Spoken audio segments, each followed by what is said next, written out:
Well, we might as well go ahead and get started. We've got our quorum here. I'm Karis Templeman. I'm the program manager of the project on Taiwan and the Indo-Pacific region here at the Hoover Institution. It's my pleasure to have with us today Laura Smoliar, who is the executive director of the Stanford Taiwan Science and Technology Hub on campus. And she's going to kick us off with some opening remarks, and then we will go ahead and jump right into our first panel. We have a large audience online. I'd like to welcome you wherever you may be to our secret lair here at the George Shultz building at the Hoover Institution. And I hope you can hear us well and see us well. And we look forward to engaging with you over the next 2 hours. All right, without further ado, the floor is yours. Thank you. Greetings to our audience here in person and online. I am Laura Smoliar, the Executive Director of the Taiwan Science and Technology Hub at Stanford. We are pleased to co-sponsor this event with the Hoover Institute's project on Taiwan in the Indo-Pacific region, co-chaired by the esteemed Senior Fellow Admiral Jim Ellis and Senior Fellow Larry Diamond, and managed by Research Fellow Karis Templeman, who is one of the first people I met on campus when taking on my role. At that time, Karis pointed out how much science and technology, especially semiconductors, intersects national security and geopolitical issues.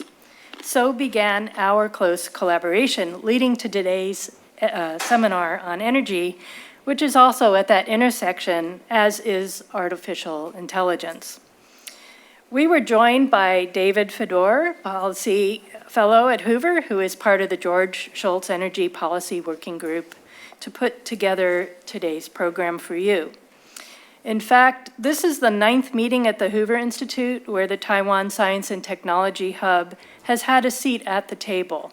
And I think that it is important for the science and technology community in both Taiwan and the US, especially in today's challenging geopolitical climate. Let me start by saying a few words about the Taiwan Science and Technology Hub at Stanford. We are a lean team founded by our chair, Professor Ying Zhang, who splits her time between Taiwan and Stanford, where she is an adjunct professor in chemical engineering.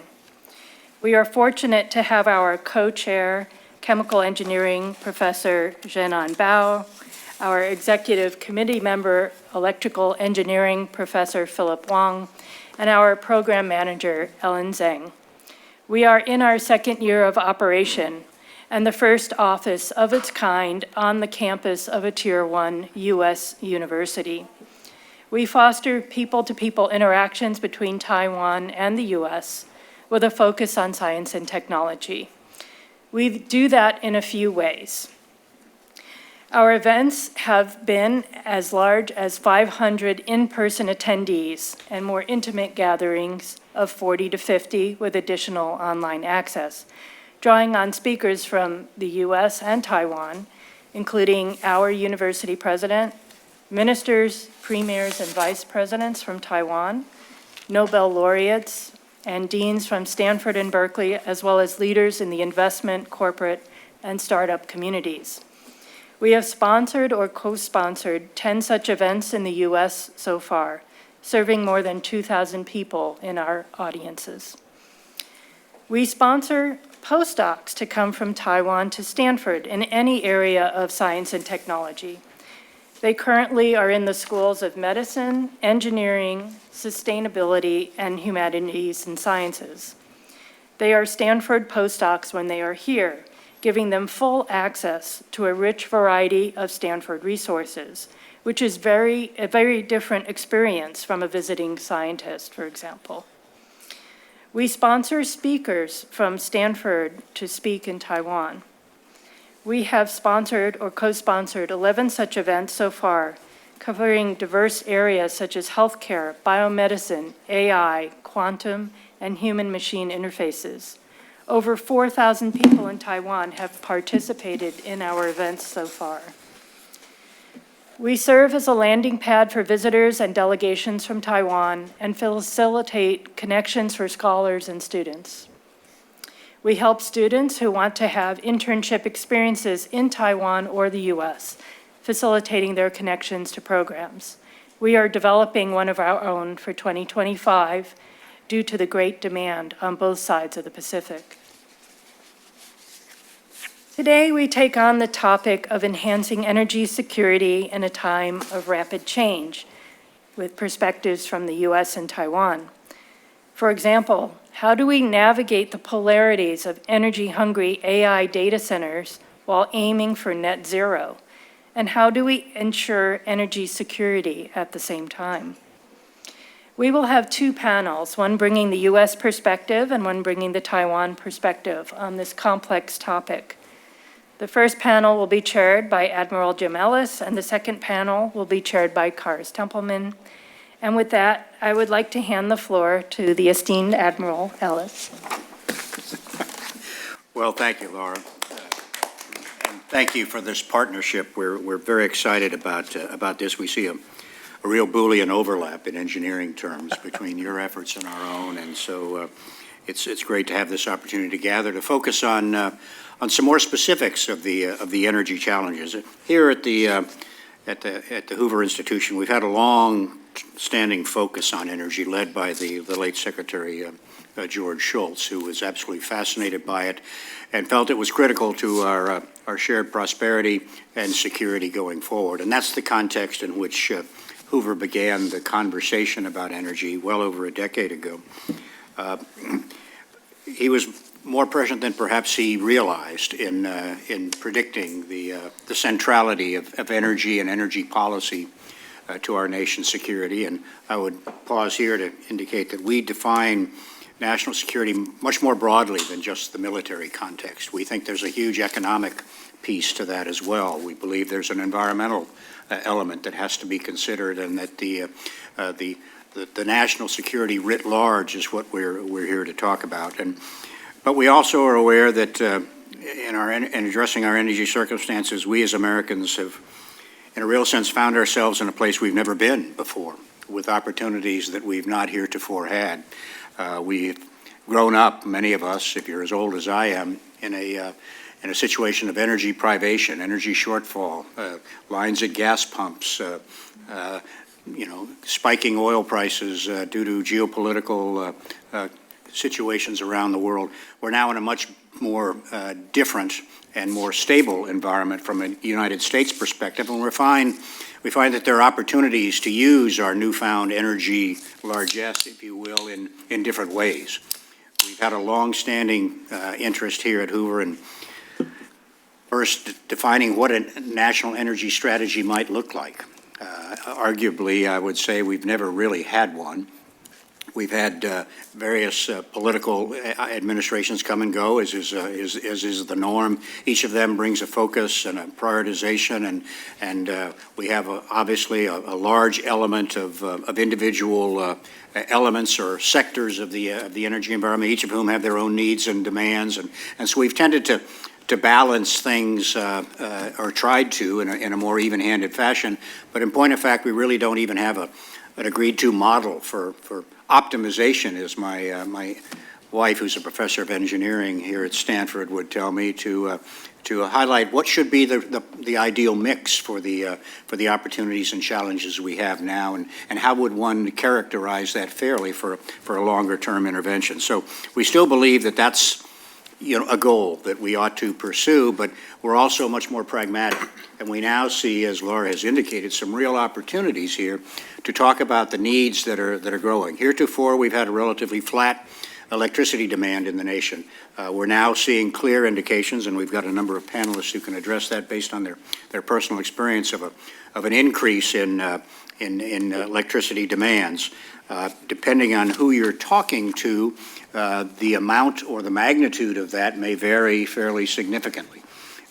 We're hearing, 2.5% growth annually, but others are saying, no, it's going to be closer to 5 to 6%. And even when you pulse the experts, as we have done in looking at the Secretary of Energy's advisory board, they even hedge a little bit and say, well, these trends are going to grow, but Perhaps we can understand how to do this more efficiently. Perhaps these data centers or the AIUs can learn to be more efficient. Perhaps we can, rather than co-locate them, we can spread them and diversify them, which of course then requires infrastructure to connect them, because this has to be a collaboratory device. So there's already cautionary folks out there saying, yes, we're seeing some increase, but it may or may not continue. So one of the things that we're going to have to focus on today, I think, is the centrality of all of this, and what do we need to do to make this all work. OpenAI has a paper out last week. Some of you may have seen it, about the infrastructure blueprint for the United States, and in pretty dramatic terms, they lead by saying, revolutionary technology drives advances in infrastructure. Capital flows determine where and how the infrastructure is built. These decisions determine whether a nation leads or lags in technological innovation, often with far-reaching consequences for economic competitiveness and national security. This is why infrastructure is destiny. Well, that's a little bit different approach and a lot more forceful than we're hearing out of the Department of Energy. So where, as I'm fond of saying in every conversation, there's always three sides to every story. There's yours, there's mine, and then there's the truth.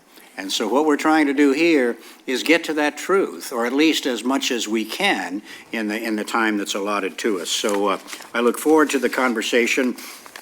We've got an exceptional panel that's joining us for the first phase. If I can find my assembled biographies here to make sure that I introduce them fairly. One is a colleague here at Hoover, and briefly a colleague in some board service elsewhere, Paul DeBar, former Undersecretary of the U.S. Department of Energy from 2017 to 2021, where he was the department's principal advisor on fundamental energy research, energy technologies, science, and commercialization of technology. A real expert in the current state of play. To my right here is Jared Dunman, a co-founder and chief scientist of startups and a non-resident fellow at the Columbia Center on Global Energy Policy. He's previously served as the technical director for artificial intelligence at DIU, the Defense Innovation Unit. And so he has an understanding of what the needs are in the real term, in the near term for energy. And then finally, I believe that Jen Huffstetler is with us, the Chief Product Sustainability Officer and the Vice President and General Manager for a future platform strategy at Intel. Obviously, someone who's well grounded in the current state of play in the technology industry and the energy needs. So, as part of my remarks, I will ask a few questions, and if appropriate, perhaps our panelists can choose to address them. But the first is back to the variance we see in quantification of future electricity and energy demands in support of our AI initiative. Is this demand growth real, or is as we used to say in the old television ads, is it real or is it Memorex? You know, and so what's your state of play on that? And to what extent is the Department of Energy right? Could this be affected by technological changes in how we do large language models and the training of artificial intelligence and the like? How likely is it in the near term we're going to see a dramatic left or right turn with new technologies and new innovation that might significantly reduce those energy demands? And really, does that matter? If we need to hedge anyway in case that miracle doesn't occur on the timeline that we wish. There's some real questions about the costs associated with this infrastructure we've talked about. Who pays? And how do we do that? Does this go on the back of the classic ratepayers of our regulated or unregulated utilities? We're seeing some new innovations as you've all seen with some of our technology companies hoping to get behind the meter and have direct access to energy sources, small modular reactors, the restart of the operative unit at 3 Mile Island, and these types of things are in play. So, but what are the financial constraints and the costs? But then who bears those costs, and how are they borne, and are they borne fairly by the population and the ratepayer populace? And then what about the generation technology? Can renewables continue to meet the need? If it has to be nuclear, then are we talking Gen 4 plus, small modular reactors, or are we going back, as we're now seeing some people say, well, you know, there are economies in scale after all, and Gen 3 large reactors really are the most efficient and lowest cost way to do that if we can break the code from our recent experiences and go that. And then finally, there are the visionaries that say, well, we can just hang on using fossil and wait for fusion to arrive. Well, I've been doing that for 25 years, folks, and so I'm not sure that's a path to success. But, you know, what are the generation options that confront us? Otherwise, we're going to have to continue to build gas-fired power plants and peakers, as we call them, to provide this in the short term, and that doesn't seem to be something we want to do for a number of reasons. And then finally, what are the real barriers to success here in the United States? And again, in this first panel, we're talking about America's policy, not in an effort to say we are something that ought to be emulated, but so that our Taiwan partners in this conversation can learn from our own experiences. They too try and chart their own way going forward in their aspirational goal to really dramatically increase their involvement in artificial intelligence research and creation, rather than the preeminent role they play in just in producing the microchips that fuel it. So, is it access to capital that is going to slow us down? Is it the permitting processes that come with this? And what are those barriers? I mean, there are permitting processes about everything, not just generation technologies, but about transmission technologies and pipelines to provide natural gas to natural gas cogeneration plants or whatever your generation model is. All of these things come with permitting delays. As Paul would know, there are some companies in the country that have tried unsuccessfully to permit major infrastructure such as natural gas pipelines and found, to their surprise and chagrin, there were 60 entities that you had to get approval from, and any one of them could say no. And that generates tremendous costs, tremendous delays in rapidly responding to these crises. And then finally, what is the timeline we need to meet? How rapidly do we need to have this electricity delivered? And if that's the criteria and that's the metric, then we can take a look at what options might be most timely, which might be a selection criteria rather than that which is cheapest, that's which is most sustainable and the like. If the race is really on and we need to be able to do this quickly, then timeline may be a consideration. So again, broadly, the questions are: is the demand growth real? How do we finance? Who pays for that? The creation of these generation capabilities? Are there clear winners in any of the generation technology that's available now or likely available in the next 3 to 5 years? And then, what are our barriers to success? So, with that, I'm going to stop talking and start listening. And I'd like to begin with Paul because he's just number one on the list. It's not an issue of priority, but Paul, if you've got some thoughts on this based on your experience, we'd be delighted to hear them. Okay, great, Admiral. And as Admiral mentioned, we overlapped on a board of a power company that is the largest supplier of power to data centers in the world. So I was glad to get handed off Admiral Ellis's board seat on that. So we spent our respective time significantly on this. Whoever's controlling the slides, you can go ahead and move to the second page.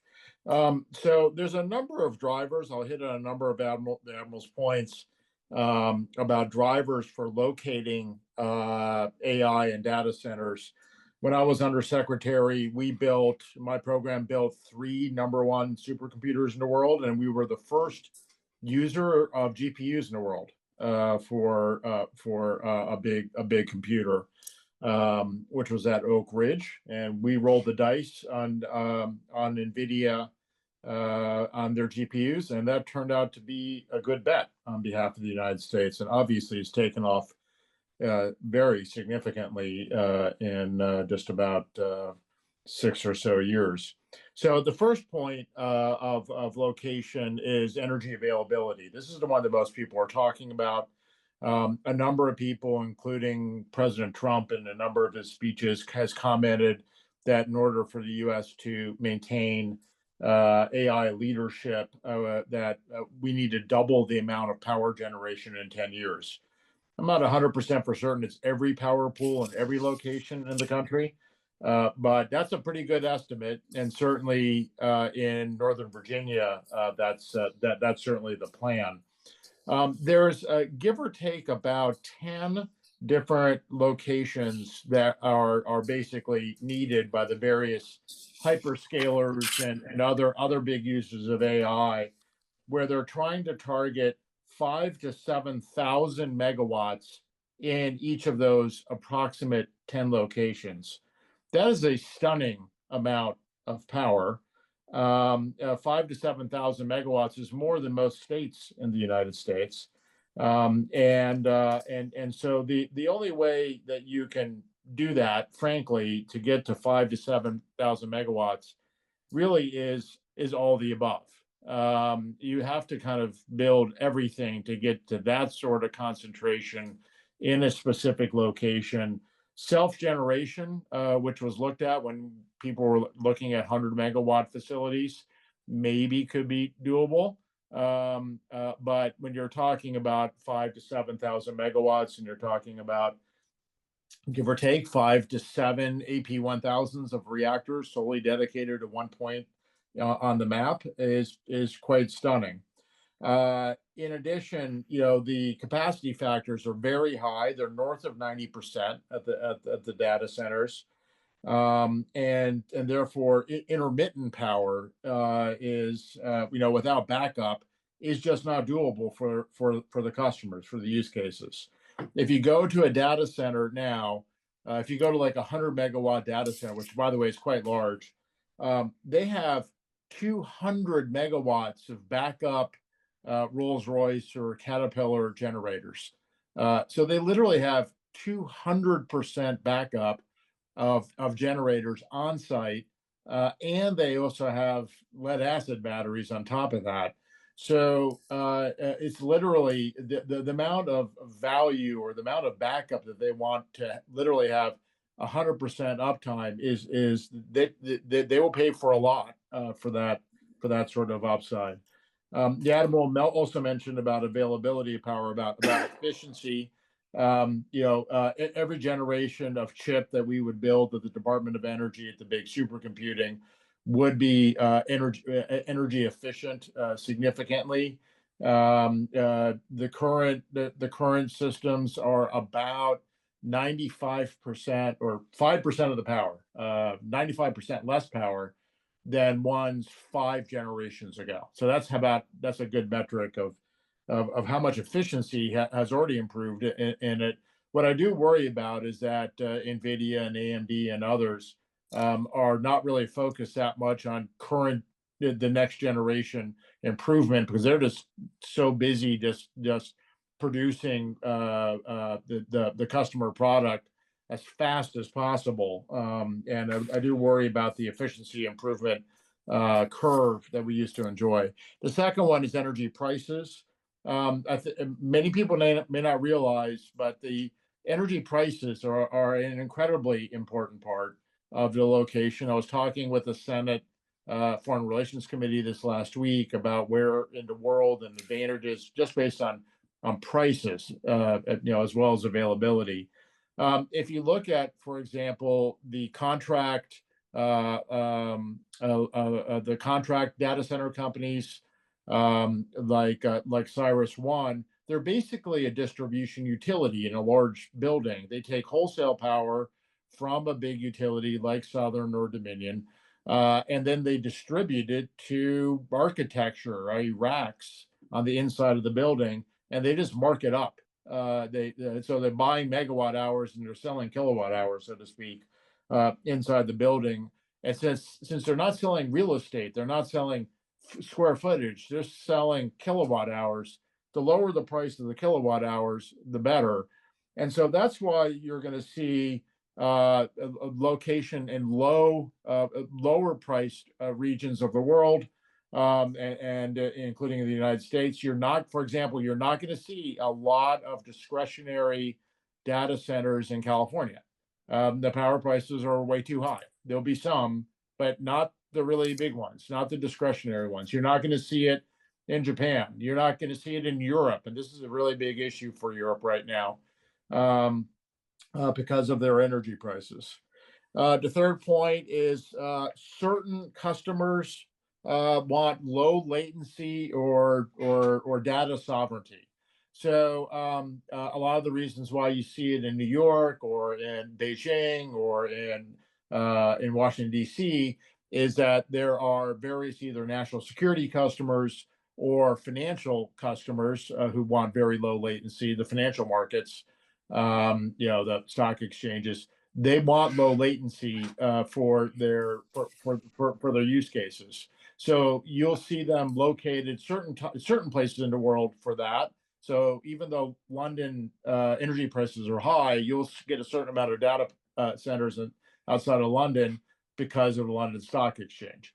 Nothing discretionary, but what they need for that local side. You'll also see certain users for data sovereignty. You see this in Paris, you see this in Madrid, and so on, for government customers, or for making certain that certain data wants to stay in a certain country for one reason or the other. So that's another location point. The fourth point is the availability of dark fiber and interconnections.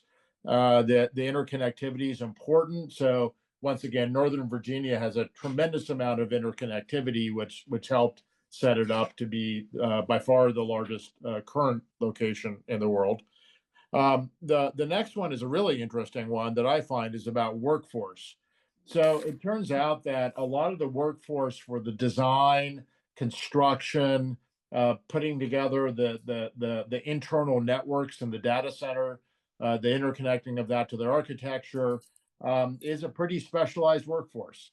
And it turns out, I'll give the European example here. For example, it turns out that most people, who graduate with comp sci or applicable electrical engineering or other sort of degrees from great universities in Europe, a significant amount of them move to the United States because the top tech companies in the world are in the U.S. They learn the skill sets for those people who are part of the data center business. And if someone wants to build a data center in many places in the world, they fly Americans over and they may not be Americans, but people who work in America for American companies, are the experts. They fly over there, they set it up, they wire it up together, and then they fly home. And so the workforce is very interesting. U.S. is a big sucking sound of talent for the tech industry, and that's certainly this area. Then there's availability of cooling and water, because it obviously generates a lot of heat. And then the last one that the Admiral mentioned about capital availability. So 100 megawatt data center is about $1.2 billion for the building. It's about two and a half to three times that amount for the architecture for the chips. And then you have to build a power plant somewhere to deliver 100 megawatts, or a series of power plants for 100 megawatts with 100% effectively reliability. That gets you to about $4.5 to $5.5 billion for each 100 megawatt.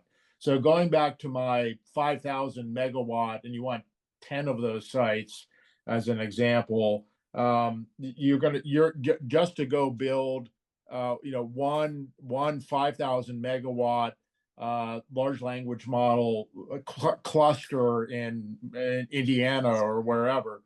You're going to need about $200 billion of total capital. And if you're going to do 10 of them, like the big hyperscalers in total want to do, that's about $2 trillion.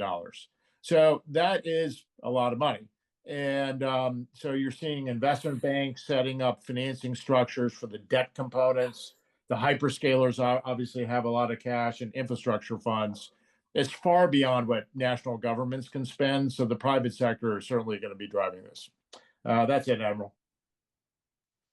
Great, Paul. Great insights, and thank you for that. And we'll move very quickly to Jennifer next. She's on the demand side of this, and so perhaps she can kind of align our thinking on what are the real priorities that the corporate leaders, as they craft these strategies that Paul talked about, what are they thinking about, and where are they willing to trade?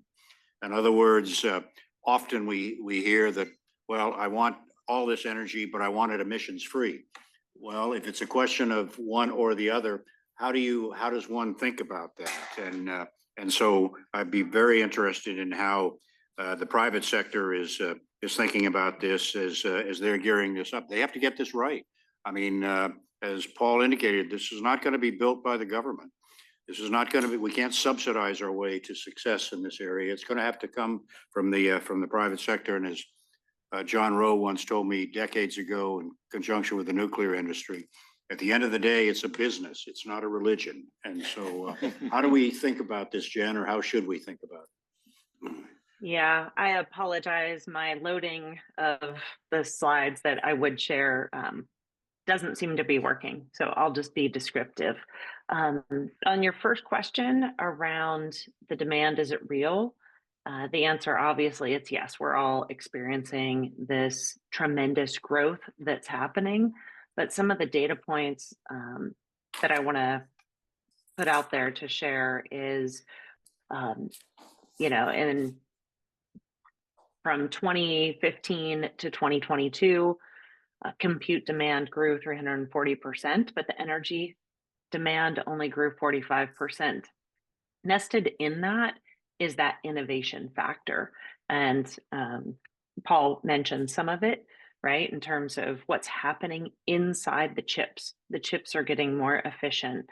Intel did a summary where we just looked from 2010 to 2020, how much data center energy efficiency was delivered in that decade. What if you never built another chip? We estimate from the hardware alone, it was 1,000 terawatt hours saved in that decade. The thing about, the way these solutions run, so I want to make sure we talk about both cloud computing is still growing at a 20 to 30% CAGR to run everything in our society, in addition to this AI growth. There's the software layers on top of it, and that also has had a lot of innovations in these last 10, 15 years, including virtualization, containerization, and I like to use the example back when the Apollo went to the moon. They had very limited hardware resources, and that software was tightly coupled. I actually think one of the innovations that we have ahead of us is having AI to help us solve for a tighter coupling to help make more efficient software. One of the startups that we work with in the UK, they can make the energy efficiency of a software program 20% better by going in, evaluating the code that's used, and auto replacing it with sections. That's just one example of where you would get efficiencies inside that software stack. There's other areas in terms of the data types that are used in these large language models. There's one I will just give an example of, is a 1-bit large language model. And this is a slightly less precise model, but it's nearly as accurate.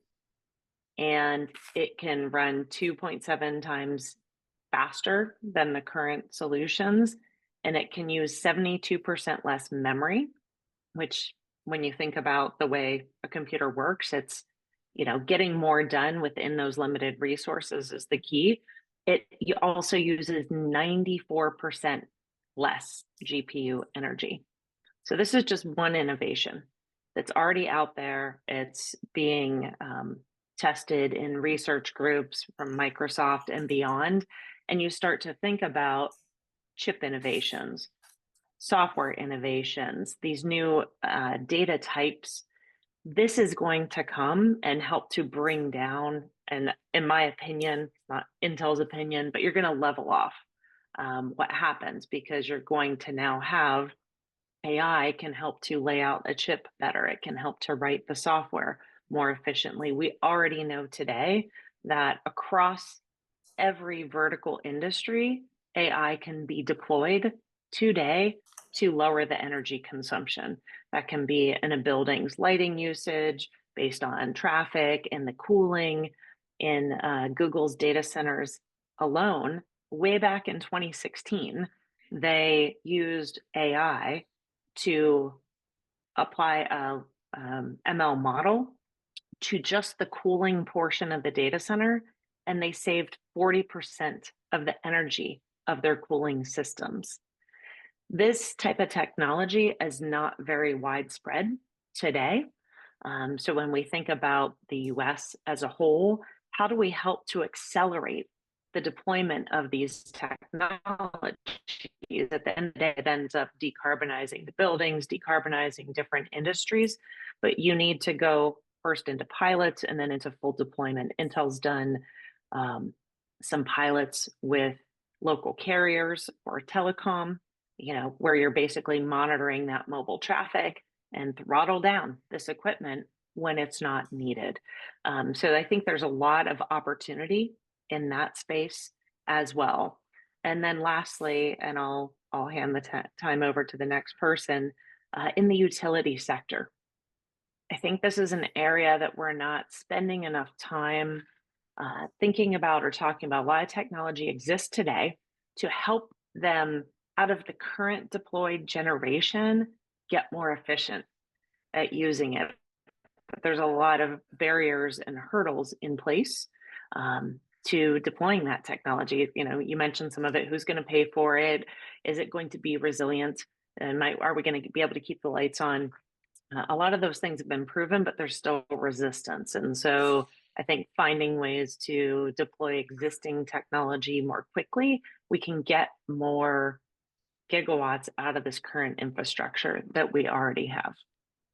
Great, Jen. That's fantastic. You've teed up an important concept, I think, here. And, with all of the demands and the requirements and the infrastructure and the challenges and the regulatory uncertainties, we tend to view AI as the problem.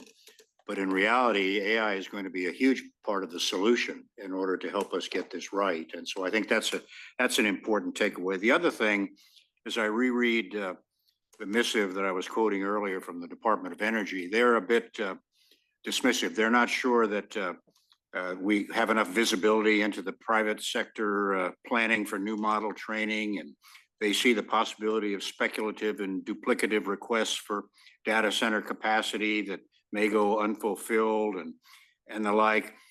My point here is you have a huge incentive in the private sector to get this right, because you don't want to buy more than you need. You don't want to fund the creation of generation that's unnecessary and the like. And so I know Yogi Berra told us that predictions are difficult, especially when they concern the future. But you talked about the leveling, perhaps, of the demand. But in the near term, are you able to see what timeline that might be on, or as it levels? I'm assuming it's going to level at a stabilized rate of growth, and we're now talking about the second derivative, and now I'm wondering about the first from my engineering background. Do you have a sense of how close that horizon is, and how accurate the forecasts are that you and Intel are using to plot the course going forward? Yeah, I think you're absolutely right. There's an insatiable demand for compute. We have so many problems and challenges yet to solve, and we're able to get those answers even faster. So the slope is always going to be up and to the right. It's at, what is the degree of that slope? I think it's just a couple of years out, in the 3 to 5 years out, that we're going to feel this bigger constraint, because there is a lot of generation coming online in the longer term. But what I forgot to mention in the design of the chips, when you know the workload so well, you can design the chip for the workload. This is what Apple is doing in their products. This is what Microsoft is doing in their Surface laptops. They also have new chips for AI. Amazon has chips. Google has their own chips. And that provides much less waste than a general purpose processor, right? By definition, it's doing a lot of things well, but nothing great. And so when you start to get these ASICs or these purpose-built designed chips for the workload, even you could envision those could be designed for pharmaceutical workloads. It's going to become easier and cheaper to do that. And you see many chip companies out there are attacking specific verticals. That becomes part of this total compute envelope where we call it the build your own is going to be always and financially incentivized, because I heard you ask a question, are these merchant suppliers, which I would call the AMDs, the Intel product side, versus we have the foundry side where we're building everybody's chips. Are they incentivized to make these more energy efficient? Not as much as those hyperscalers that are building their own, because every penny they save is back to their bottom line. Oh, great insights and very much appreciated. We're now going to go to Jared Dunman.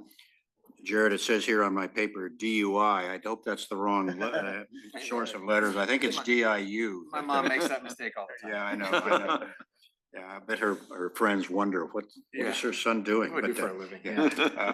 But in all seriousness, you've been part of forward-leaning, if not visionary organizations. You've seen, you've attempted to peek over the fence into the future, look behind the curtain and the like. What do you think from your perspective, based on the conversations we've had, is a likely direction, and what are some things we ought to remember, and perhaps things we ought to be cautious about going forward? Yeah, absolutely. And I'll try to hit on some of the points that you brought up as well. So, my particular perspective, which is where this comes from, as Emil mentioned in the kind introduction, I've spent some of my life building energy systems. My PhD was building, things that blew up and made energy.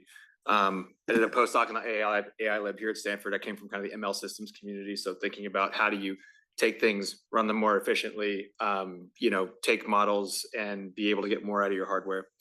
And then I spent some time in the private sector doing that, and then some time, on the government side, on the AI side of the house. And so the perspective I'll give you comes from that combination of things.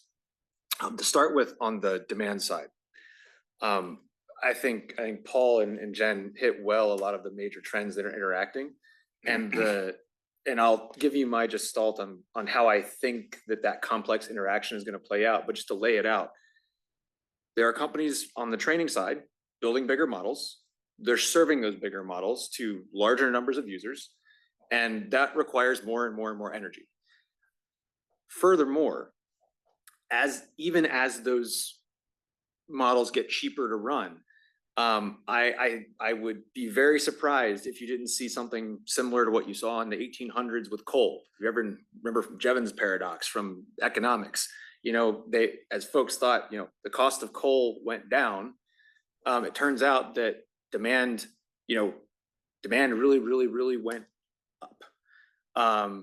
And in this case, you have a situation where the price of a service goes down, and it doesn't mean that just like costs go down. It means that people use more of it.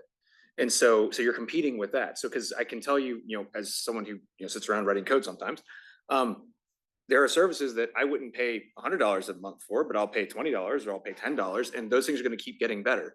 So you're competing with that as well. As prices come down, I expect demand to go up. So the other piece that you're seeing is a lot of things that Jen was mentioning, right? You've got ASICs, you've got your chips that are designed specifically to run AI workloads efficiently, from big companies as well as startups. If you've ever seen Grok or Samba Nova or Cerebras, or I can take your pick. There's a bunch of folks who are designing chips for specific workloads or types of workloads. You've got data engineering going on to say, look, I actually don't need a general purpose model for a lot of workloads. I can actually use a much smaller model if I make it a very specifically well-scoped one. You've also got innovation going on the architecture side, both in the US, where you've got folks working on things like state space models and model distillation to make bigger models smaller, and use fundamentally different kind of, I would say, physics approaches to model what's going on inside neural networks. But you've also got folks who have, for instance, hit, I would say, if a lot of US companies are now starting to think about, oh, wow, the engineering wall I'm hitting is power. In China, actually, the wall that they've hit is chips in a lot of ways. And so you're starting to see really good engineering happening where folks are able to get more out of the chips and the power they're using. So that's just to say the engineers engineer around the first wall they hit, and you're actually seeing folks in different parts of the world engineer around different walls. And for that reason, like, you will see some more efficiency. So those are all the things that are playing out at once. My personal opinion is that you'll probably see at the end of the day, like, the price going down causes more demand thing is gonna win out here, and you're gonna see increased power demand in the long run from this. So that's the qualitative assessment. Quantitatively, there's a metric that I like to look at, or a measure that I like to look at, which is at the end of the day, if you assume that when people buy accelerators, so they just buy AI chips, you assume they're buying them for a reason, not to sit there. And so you assume that even if they're running at a cruddy capacity factor, say it's 50%, say it's a cruddy capacity factor. Well, right now, if you have clusters that are 100,000 GPUs, or say you move to a million GPUs, and you call it, that's a 5 gigawatt cluster, and that's, IFP did this analysis a couple of weeks ago.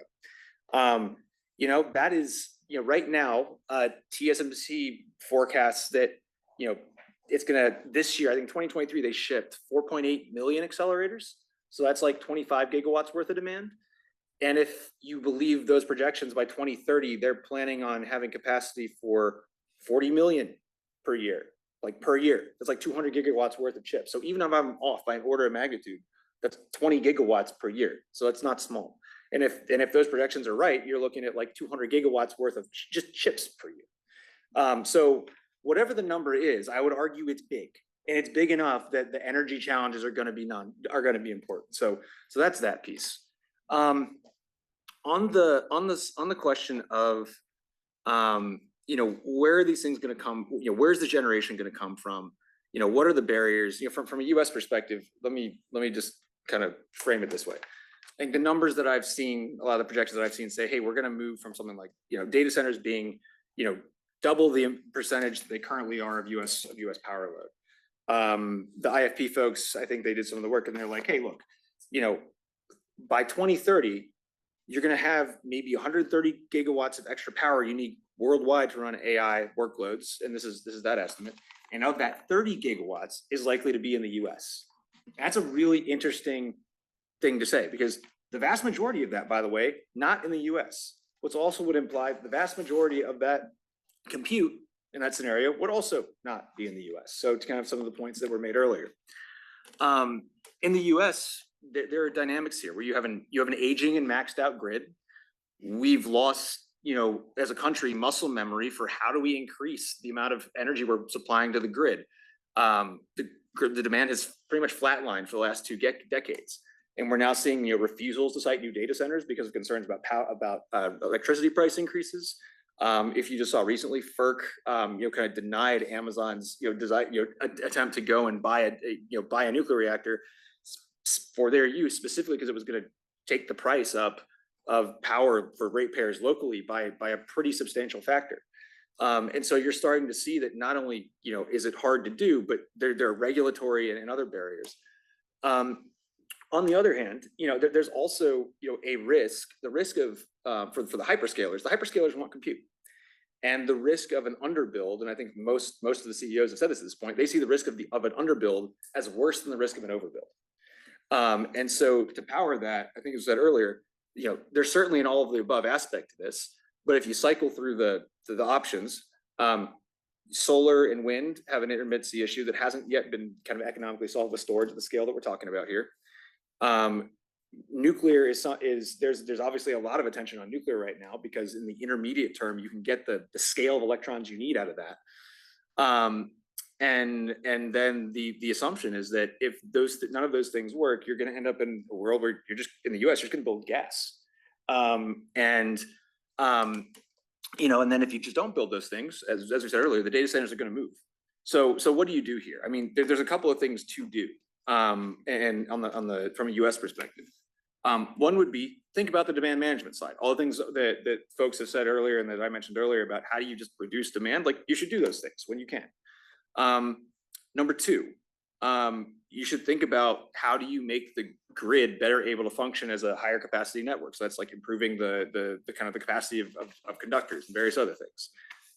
You probably want more firm power, like non-intermittent firm power, and a lot of that looks like, in my opinions, yes, there's gas, but there's nuclear and advanced geothermal, like the non-gas options.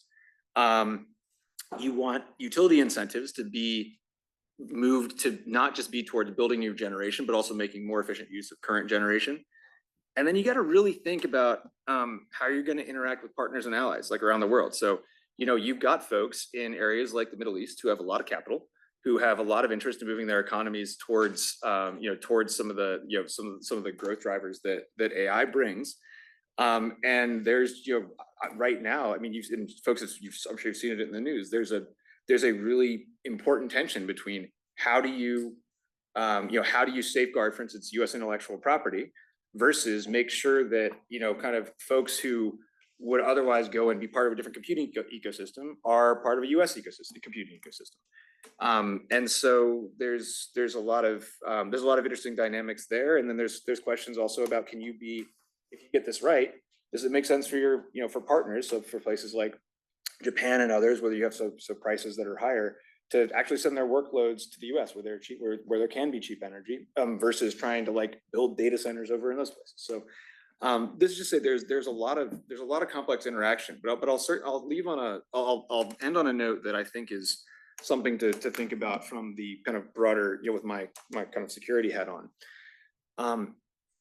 If we don't build the power necessary to power these data centers in the US, I think it is almost certainly the case they will be built somewhere. It will just not be here. If I were thinking about what Belt and Road 2.0 would look like, if I were sitting in Xi Jinping's shoes right now, I would be thinking, gosh, I might be a little better than the US at building nuclear reactors right now. And if I can get my chips aren't like the best in the world, but they're functional, certainly for inference. If I walk up to a third party country and say, let me sell you a data center reactor pair, and then that's great for you, and then you're relying on me for both your power and your AI, that's not really a geopolitical situation you want to be in as the US.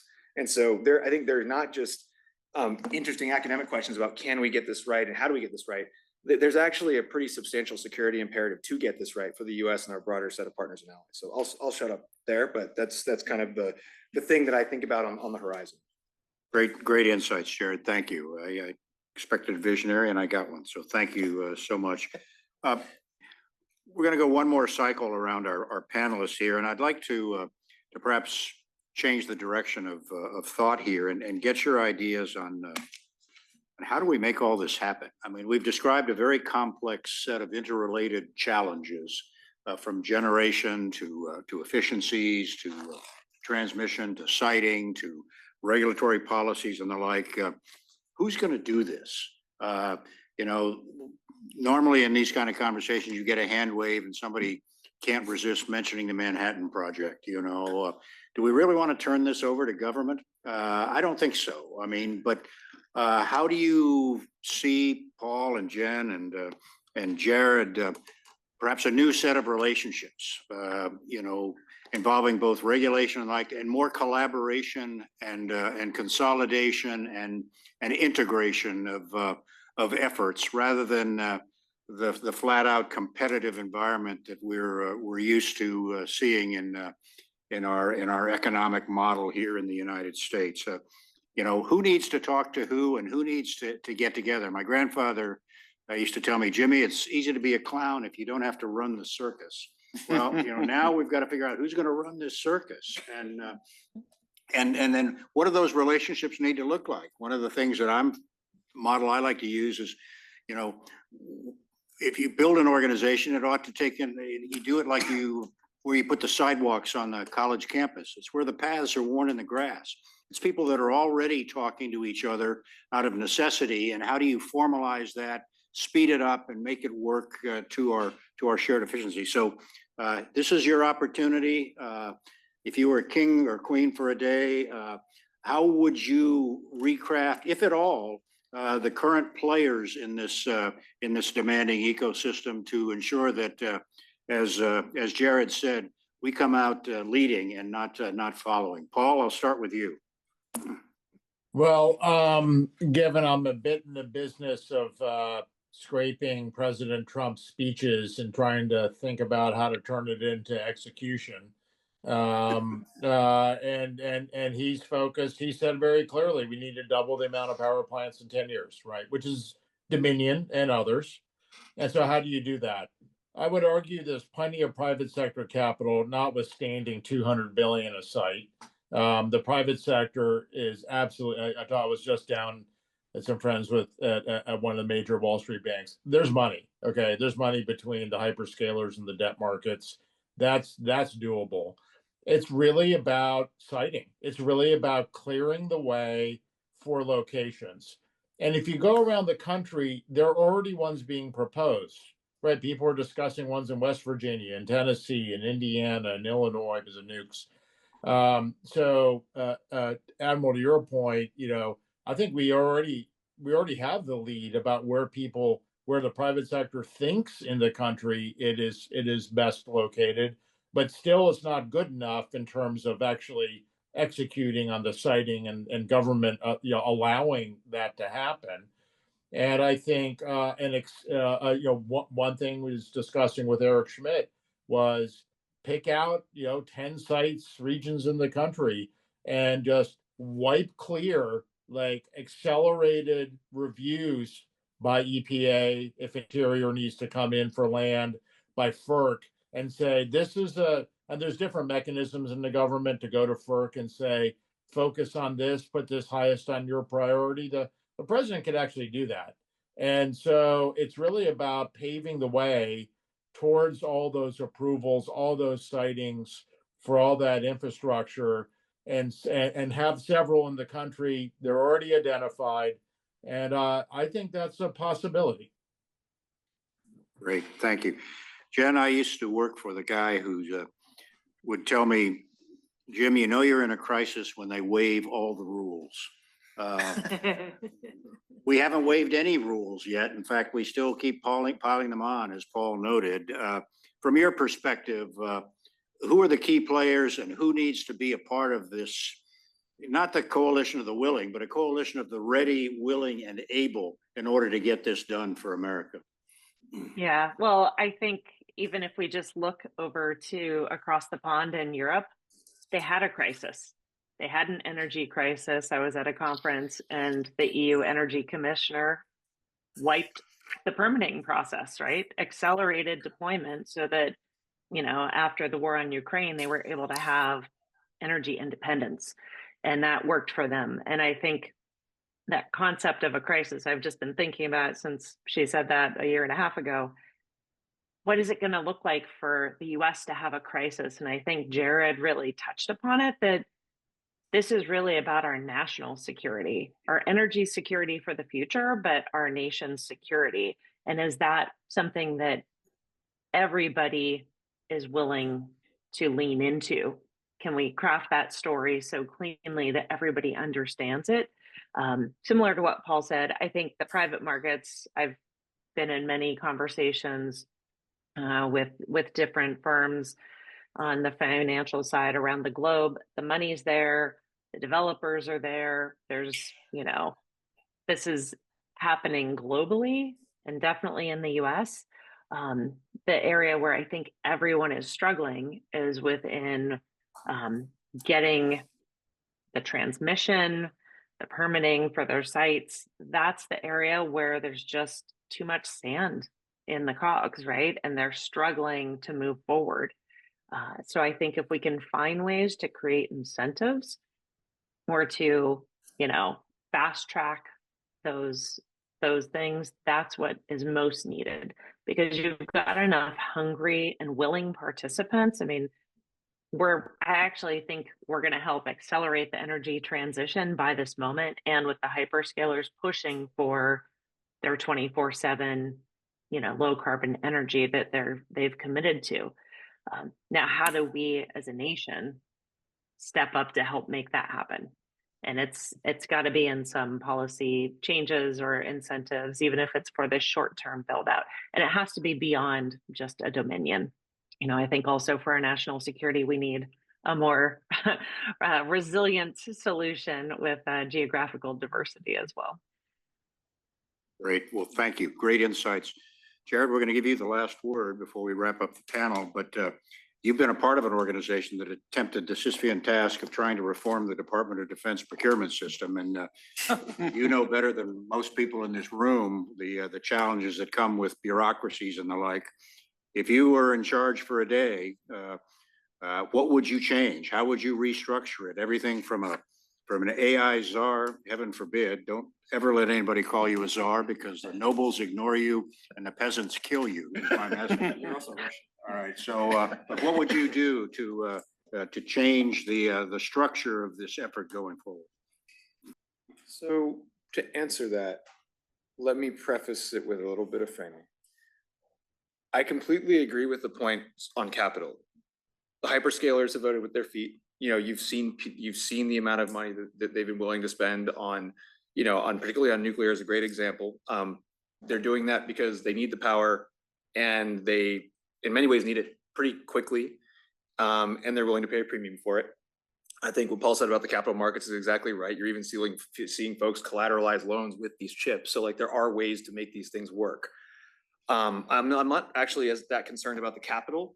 And that's a new thing, to be clear. We used to be concerned about the capital for the energy transition. I actually think that in many ways, that's an exciting thing that I can say. I'm actually not that concerned about that. The things that I'm concerned about are actually very much the items that fall under, where could we trip ourselves up? Where could we shoot ourselves in the foot? And those are things like, letting, bureaucracy like permitting and environmental reviews and things like mandatory hearings that don't need to happen because everybody agrees, but they still have to happen and the NRC still holds them, right? These are things that that don't need to happen and could elongate these timelines to such a point where actually capital says actually no thanks, and we can't have that happen. We also from a storytelling perspective have to get this right. So the way that I would really focus on this is a couple of things. First of all, you got to hold ratepayers harmless. And you saw that with Amazon. You saw that in Pennsylvania. If you don't hold ratepayers harmless, you are going to get blowback, and it is going to stop you in your tracks. And there was literally a controlled experiment. If you look at 3 Mile Island versus the Amazon project in Pennsylvania, one of those things is kind of moving forward because it wasn't harming ratepayers, and the other one, FERC said, "Wait, hold on, don't do that." So I think that's a pretty clear thing that one has to do. I think we also need to make sure that from a basic perspective, there are some fundamentals that we need to be investing in. So I'll call out DOE. DOE issued a multi-billion-dollar kind of ceiling program relatively recently for putting money in the nuclear fuel cycle.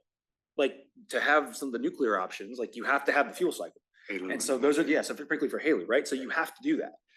So some of the places where government, I think, really can help is making sure that some of those foundational investments continue to move forward. But the thing that I think is actually maybe the most important determinant of this, particularly speaking from kind of time, and I'll give you an anecdote from some of my time in government that I'll relate back to this. When I was at DIU, I was directing the AI portfolio, helping to stand up the energy portfolio. One of the energy portfolio's first projects ended up being hybridizing most of the Army's vehicle fleet. And if you go and ask some folks in the Army who are great Americans, why you say, "Hey, I want to hybridize your vehicle," they say, "Why? Why do I need that?" And you can tell them, "Well, it's going to help the climate," and they'll say, "Okay, great, that's great, but I have other things I'm thinking about, like getting shot." And what you then go and say is okay, well, hold on, all this other stuff aside, when you're sitting in the desert in a vehicle, you're going to run the air conditioner, and you're going to be running the diesel engine, and it's going to make a lot of noise. Would you prefer that, and someone find you and shoot at you, or run the hybrid drive, use the battery, and run a silent air conditioner? And they're like, "I want the latter." And that accomplishes some of the kind of broader kind of energy transition objectives, but purely by a security argument. I think that's what has to happen here for a wide variety of reasons that includes the fact that, various folks are going to have to pay for things. Capital's going to have to pay for stuff. I think the story here is AI leadership for America and its partners and allies around the world depends on energy. And if you don't get the energy part right, you have a national security problem so if you, from a bipartisan perspective, you ask anyone in DC, they will say, we do not want America to lose leadership in AI. It's like, okay, great. That means that we have to fix some of these underlying issues on the permitting side, et cetera, so that we can have the energy to power that future. And I mean, I'll end on a hopeful note, which is I think that imperative, if communicated correctly, across the aisle, across a bunch of different kind of segments of Washington, you actually have a chance to use that moment to get the energy transition off in a very, very productive way by using this bolus of capital, this kind of national security imperative that's driven by some of the AI pieces. So I think we have a really big opportunity, and we just need to not mess it up. Great. Well, I want to thank our panelists, Paul DeBar, Jennifer Hofstedler, and Jared Dunman. They have done exactly what we wanted. We could not have had better contributions to tee up the issues and the possibilities. I would only go back to something that David Feder and I wrote 8 years ago for Secretary Schultz. In addressing our energy circumstances, we as Americans find ourselves in a place we have never been, with opportunities we have never had, and choices we have never before been offered. It is a transcendent opportunity to redefine energy security in terms beyond our own domestic needs and embrace the leadership possibilities and imperatives in creating a global framework within which we and our partners can prosper economically, progress societally, and participate in shared energy security. So I hope that sums up our positions going forward, and I thank you all for your participation. Thank you. All right, in the interest of time, we're running a little bit late. I think everybody's aware we've got some refreshments in back. If you need a break, I invite you to do that on your own time. What I'm going to do actually is go ahead and transition us over to the second panel, where we're going to shift gears a little bit and talk about Taiwan. And I wanted to just make a couple notes here. When we were putting this event together, we wanted to accomplish a couple of goals. One was to highlight for our Taiwanese colleagues and friends the really rapidly evolving conversations around energy and AI in the United States. And I think you've done that with aplomb on the first panel. I've learned a lot in the last hour. I've taken in a lot, and I hope our audience online has as well. The other goal we wanted to highlight was to make our American friends and colleagues aware of the conversations around energy and AI in Taiwan. And Taiwan is in an interesting, unusual, really unique position in that it's the source of most of the cutting edge chips that are required for a lot of these large learning models. And it also faces some very steep challenges in terms of energy production going forward. And so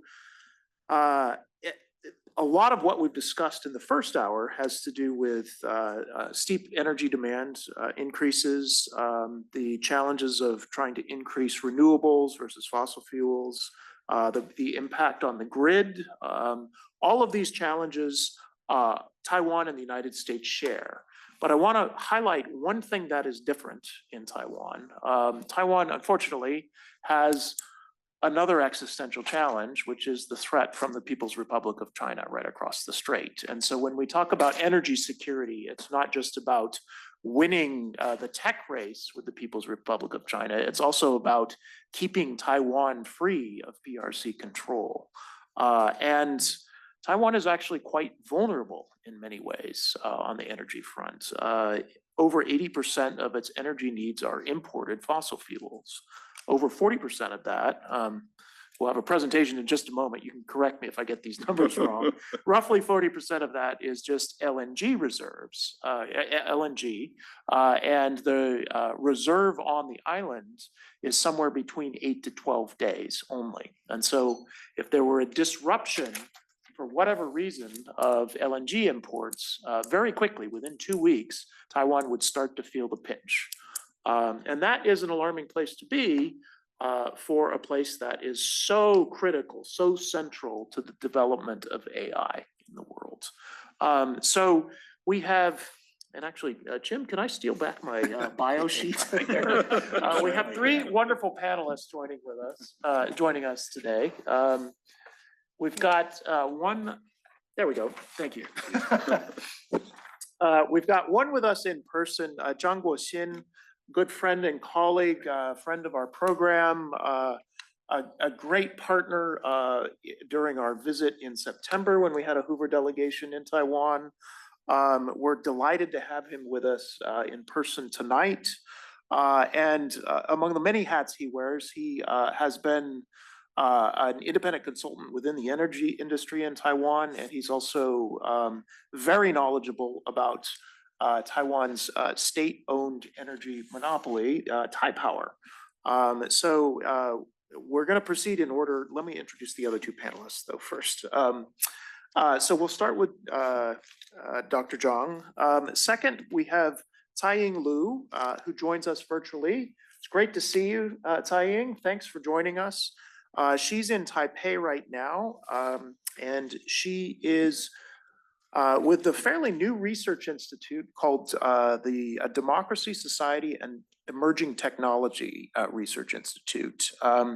She holds a PhD from the Maastricht University in the Netherlands, and she and her team at DSET have actually done some analysis of Taiwan's transition to low carbon energy future, and she's going to speak about that second. And then third, another friend and colleague, Gwen Wong Reeves, joins us also in Taipei this morning. Actually, you're in Manila, aren't you? Well, actually, I flew by to Taipei early this morning, arriving at 6 a.m. because there was a typhoon coming this way. So apologies, I mumble nonsense later, but excited to be here. Thank you all. Okay. Well, thank you for your commitment to this. We really appreciate it. So Gwen is currently the engagement director for GE Vernova in Taiwan, where she is responsible for establishing and driving GE's advocacy initiatives, engaging with local and central governments and other stakeholders on important public policy challenges, as well as advising GE on a broad range of regulatory issues. I should note, prior to that, she held a role as the Senior Director of Government and Public Affairs at AmCham, the American Chamber of Commerce in Taipei. And so she's not just an expert on GE issues, she actually knows the Taiwan business community quite well. And so we're very glad to have her with us today as well. So without further ado, let me turn the floor over to Guoxin. Thank you, Karis, and Elmir, and all the gentlemen here. And it's always my pleasure to be back in, Hoover Institute. And thank you for the invitation. So, as Karis said, actually I was chairman of a subsidiary company of Taipower. That's why I know Taipower well and inside out. So basically, I'd like to share my view about Taiwan's energy security today. Okay, there are 4 areas I would like to cover. One is Taiwan's energy mix and the policy, and also the projected power consumption looking forward from 2024 to 2030, and the challenges of meeting net zero and energy security in Taiwan, and also measures are able to address these challenges. So Taiwan launched the energy transformation policy in 2016.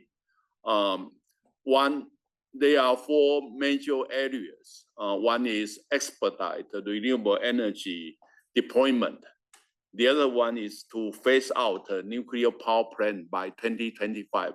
Also increase gas-fired power plant and reduce coal-fired power plant. And the original goal was to reach 20% of renewable energy by 2025. However, that is pushed back to November 2016. So Taiwan's energy policy and mix after 2025.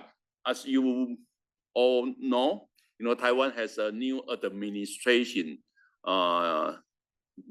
this year in May. So, but currently, there are no major policy changes for the new administration yet.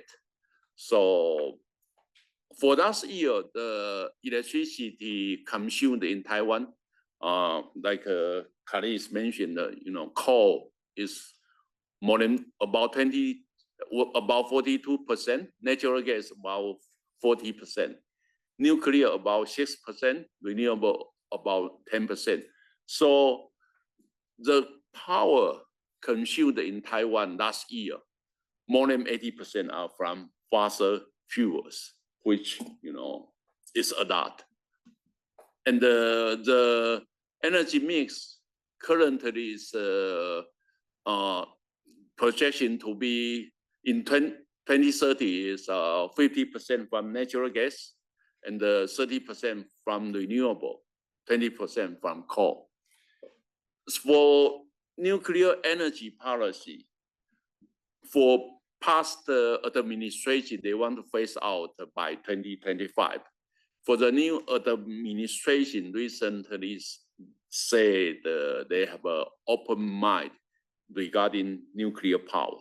However, for Taiwan to adopt nuclear power again, three conditions need to meet. One is nuclear safety, and the waste management need to be well planned.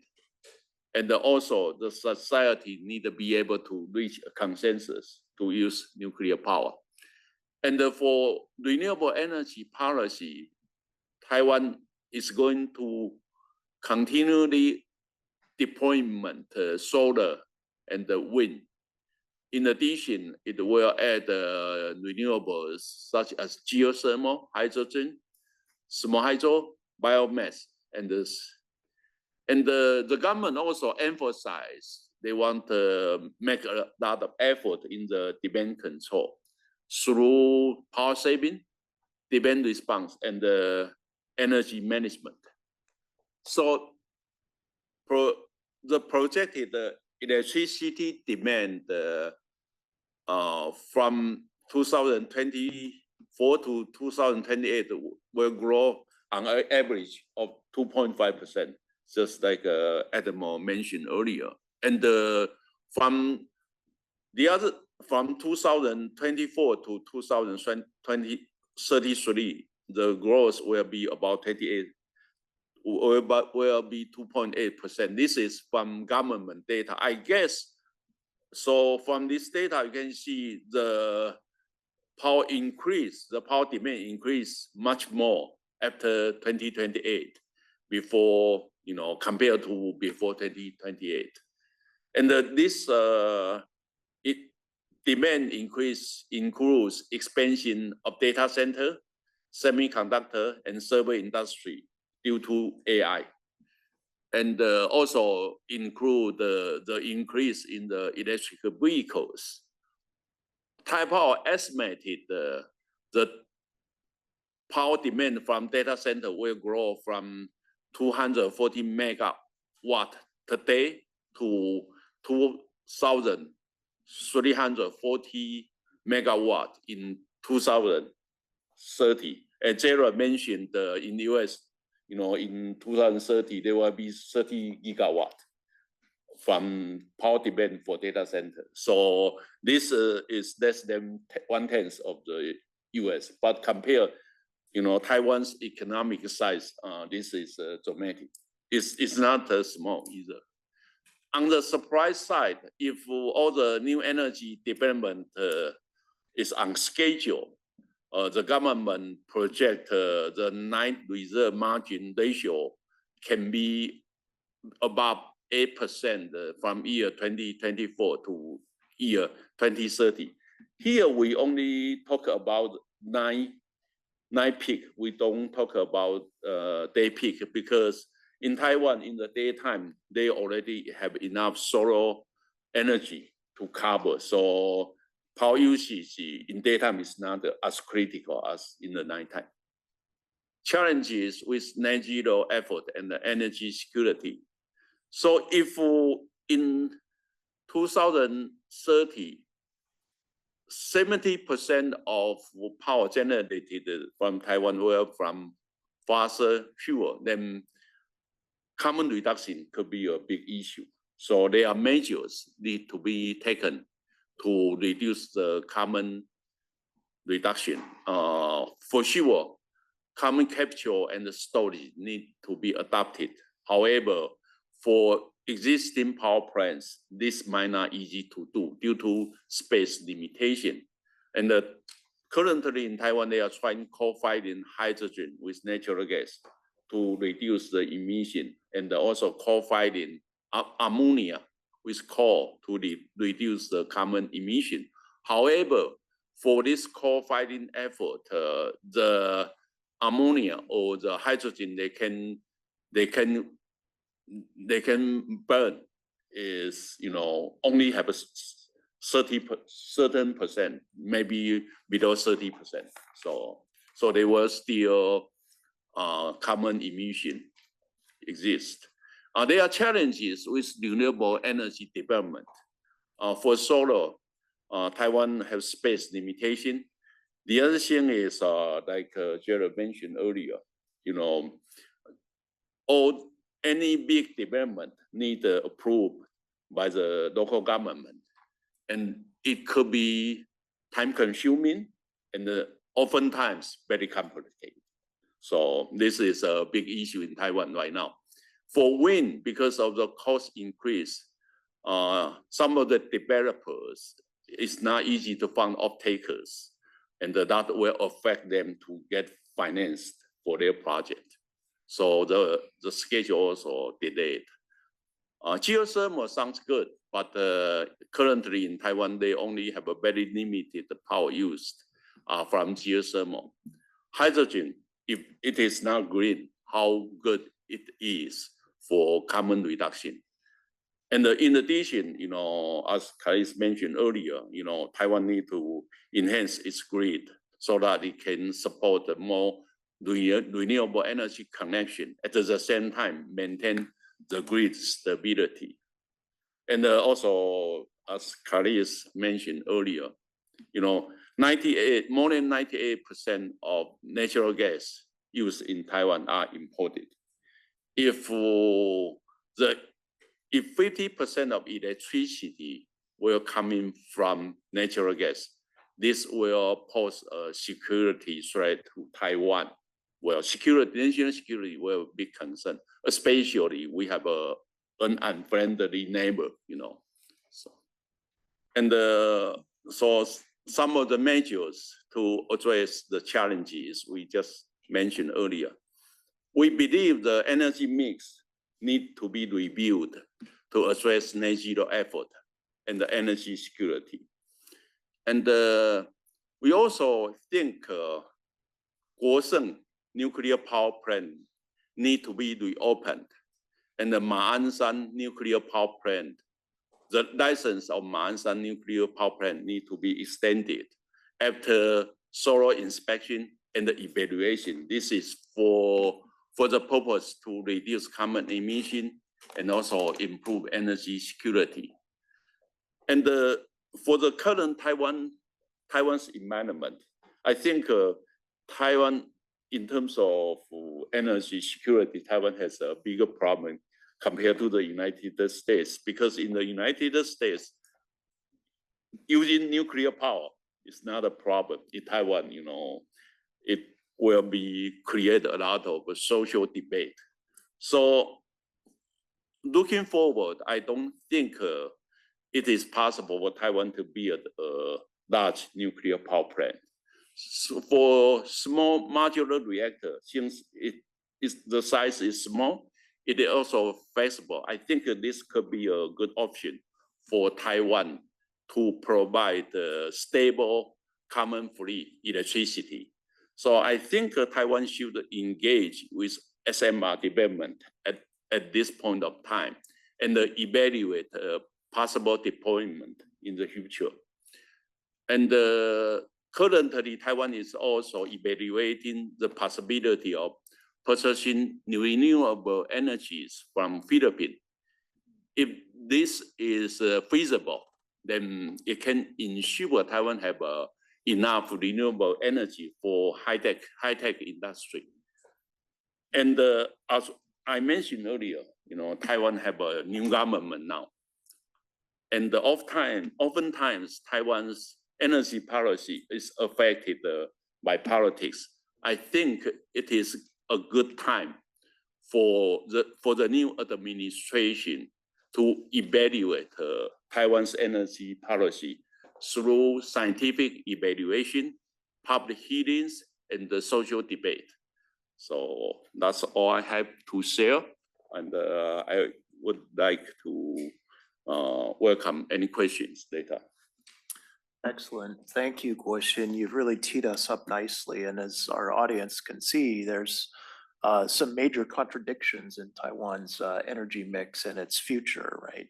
And so I hope to have a robust discussion after we get through the presentations here about what is actually possible in Taiwan politically over the next few years. Next, we'll turn to Tsai-Ying Liu. Tsai-Ying, the floor is yours. Okay. Hi, everyone. Thank you so much for having me today. So I think I'm going to give a rather different approach from Mr. Zhang, and then maybe we can discuss more later. And I mean, it is really an honor to be invited to this, and I will discuss Taiwan's journey toward establishing a resilient power system, which in details, because Mr. Zhang has already mentioned a bit, and then I will give you a certain outlook of this, and then we can discuss this further, and especially related on how Taiwan could support green and stable electricity demand for data centers specifically. So to start with, let me see if I can change to the next slide. Yes. So where and what kind of DCs the data centers are in Taiwan? This is just give you an outlook of this. So now we have a range of different data centers, from regional to local centers by companies like Zhonghua Telecom. This is a domestic company, and we also have EASP-Net Taiwan to hyperscale centers built by global tech giants like Google, and which established a data center in 2013. And then we also have recent expansions by Microsoft Azure and AWS, and more recently, with John and Zetabat, they are just established to build Taiwan's first hyperscale AI data center, which will be in Kaohsiung because of the problem that I will later on explain. So data centers actually can vary significantly in terms of their service types and also the benefits they provide. So this also regarded to their energy usage, apparently. So this slide shows the main types of data centers. I think many of you might already know. And you can see how this is important for understanding the different power usage for each type. For example, the red square that's highlighted here suggests Google's data center in Taiwan right now, which is a hyperscale data center and provide multi-cloud services to customers in Taiwan, and which suggested it will use a lot of they will have higher power usage, and also their energy efficiency will tend to be higher as well because they're high demand. So, and how serious is the problem in Taiwan? If it's not about the energy efficiency, because first, according to Google's 2024 data center impact reports, you can see that data centers in Taiwan actually have achieved an impressive power use effectiveness rating of 1.12, so which is considerably better than the global average of 1.55. So this shows that Taiwan is on the right track regarding data center energy efficiency, because of you can see how many power they were used in different sectors. So for operating the IT equipment, it will take 50%. And other than that, you would need 12% for air management and also for cooling for 25%. And this is also why people are so concerned about this, because you're afraid that this might cost a lot of energy by using the cooling systems too much. But according to the report, Taiwan's energy efficiency apparently is better. And so if it's not about the energy efficiency, or it's possible impact during peak hours, because what Mr. Zhang just mentioned, that we have different, there is a variety peak loads during a day, right? 24 hours. So you can see that from the data, we also see a single hyperscale data center in Taiwan can consume as much as like 8.5 megawatts of electricity annually, which only represent a very small fraction of Taiwan's total power generation. So only 0.021%. And at the regional scale, it only claims 0.09% of central Taiwan's power generation. Because you can see during peak hours, we are afraid that maybe the data center will consume many power that will decrease the electricity that generated in the central region of Taiwan, and that it might hinder or decrease its ability to transmit its energy and electricity to other regions. But apparently this seems not a very serious problem for now, or this is not a very serious problem for its future growth. So this is a prediction made by Taipower, which is a national utility. This is from 2024 to 2028. You can see in the orange bars. This suggests the AI data centers power usage prediction in the next 5 years, and you can see there's not many increase annually compared to the blue bars. The blue bars suggest that it's the chip industry's demand. So you can see how that actually the future growth amounts might not be a very serious problem for Taipower perspective, from Taiwan's perspective. So what are the challenges? So let's look closely to the challenges by using Google Hyperscale DC in Changhua County, and to see what's the challenges as shared by Taiwan and also between Taiwan and the US. So first, I think you can see the Google's existing hyperscale center is located in Changhua County, which is in the central area of Taiwan. And this facility designed to operate around the clock, which is it will need 24/7 electricity, and also it will draw a lot of local renewable energy resources, because it will need a green supply, right? So it benefits from being near the Changhua Coastal Industrial Park in the central area, which is a clean energy hub in Taiwan right now. And the solar power facilities here have a 100 megawatt capacity, but we will see that even this robust setup will face challenges, because apparently, according to Google's report again, it's just that Taiwan's DC basin only claims 80% of its electricity generated by renewables. So essentially, this is not enough yet.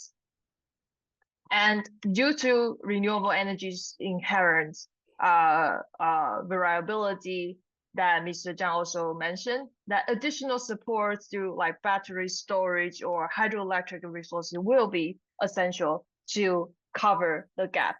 Without, during the nighttime, you don't have the solar energy anymore, and battery storage and hydroelectric will matter in this scenario.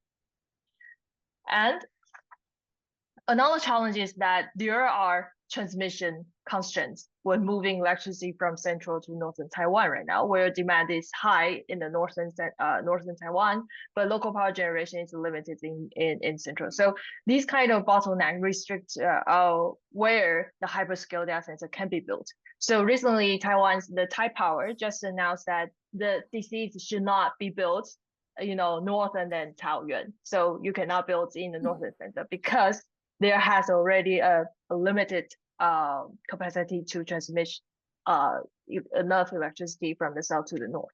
So our team tried to give you a sense of how Taiwan's power flow looks like, and this is a average pattern of this. So in an average day, you can see how many power that was transmitted from the central, which is central Taiwan to the north, and only during nighttime you can see a certain amount of electricity will be transmitted to central area because there was used for to storage to use the electricity to pump the water from the pump storage hydropower plants and to store in the upper end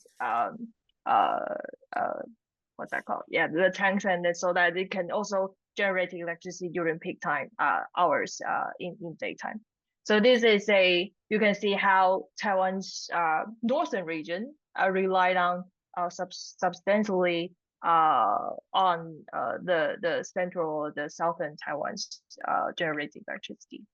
And we also shows a picture like this, so you can see how the transmission capacity in the northern Taiwan, such as the Dinghu, 还有新义 substations, they're already at high utilization levels. So Taiwan needs to address these kind of transmission bottleneck in order to support increasing demand, particularly for data centers. So these are the central issues. So what are the adaptation strategies? I think some of John's presentation has already shown, and this just to give you a sense of what it looks like in terms of the green enhancement program and also the regional IS integration program. So right now, Taiwan has laid out several strategies. So you can see green enhancement. This was planning for integrating more offshore wind energy and also solar power in different areas. And then it will directly send to science parks and also load centers, and to separate it from the civil use electricity so that a certain malfunction won't cause a large scale blackout. So this is the thing that the task that the Taipower is trying to do to decrease the risk of two centralized power system power grid. And this is also very important for DC, for the data centers, to have a regional and a stable power output.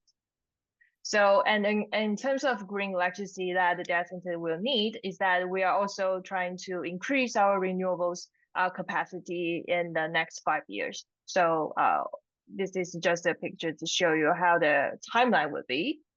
And then finally, we also need to cover the nighttime supply, right? So I just talk about how the battery matters and also the hydrogen fuel cells matters in this scenario. So Taiwan also plans to launch regional hydrogen tech parks to promote its application for energy. So right now, the data centers that could be located in Kaohsiung, which is in the southern Taiwan, also in Taichung, the central Taiwan, they can benefit from these hydrogen fuel cells that could support your load during peak hours or even in the nighttime. These are the most efficient way to do that, and also to secure a stable regional supply in the meantime, which I think is very important for Taiwan now for its way that towards a more disparated and also distributed power units, and to decrease the risk of a large-scale blackout, and to have the resilience to come back to have a stable power outputs in terms of even during the the critical times or the certain malfunctions happen. So these are my short presentation, and also if you want to explore, you're welcome to email me. And also this is a QR code for our institution. And so I will stop here. Thank you. Terrific. Thank you, Tsai-Ying. I did want to ask a clarifying question. You had a table up there that showed the projected energy demand of the chip industry actually potentially falling over the next 3 years, so declining relative to the demand in 2023. I think it was about 2/3 of the way through the presentation. Actually, yeah, you've got it that's right right. there. Yeah. What is that projection based on? Because what we hear outside of Taiwan is that there's just a surge in demand for Taiwanese chips right now, and that's going to lead to a massive increase in electricity demand. So is that backloaded, or are we missing something here? I think it is very important to see that. This is in our another report, which will come out by the end of this year, talk about the chip industry's power usage. And what we think of is that Taipower is based on the what TSMC and other important chip manufacturers, they will submit their power usage proposal for them.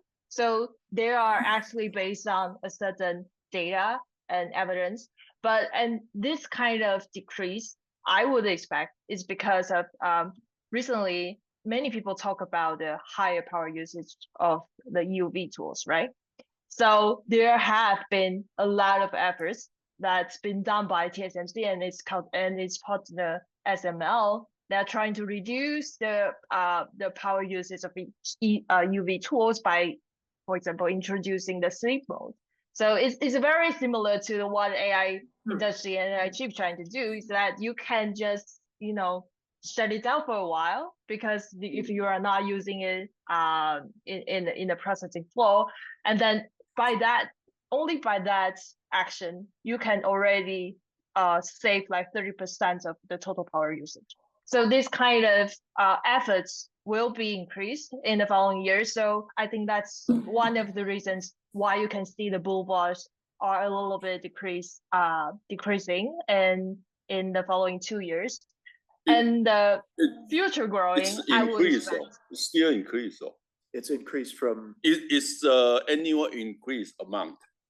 So Yes. overall. Oh, that's what. Yeah, overall it's increasing. I see. Yeah. So we've just got to. It's annual annual increase amount. Yeah. Thank you.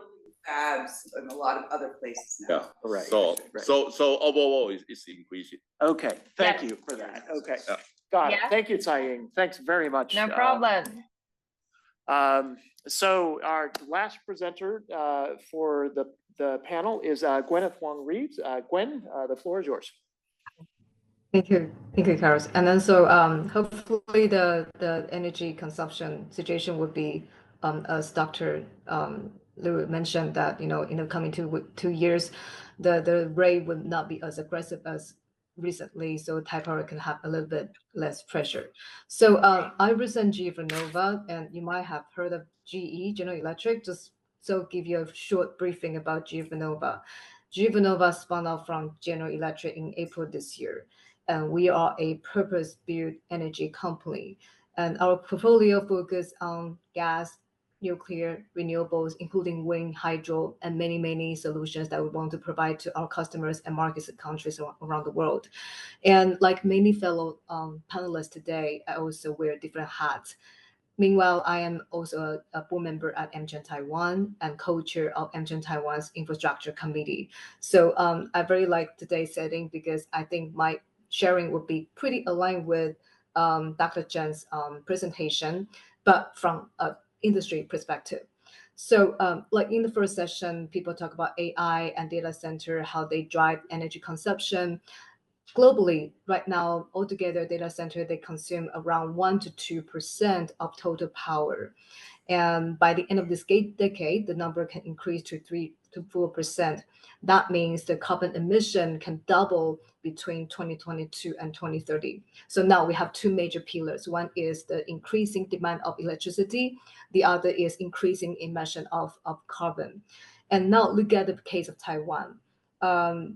I think TPC in general, correct me if I'm wrong, they predict that the power demand would increase by 2% annually.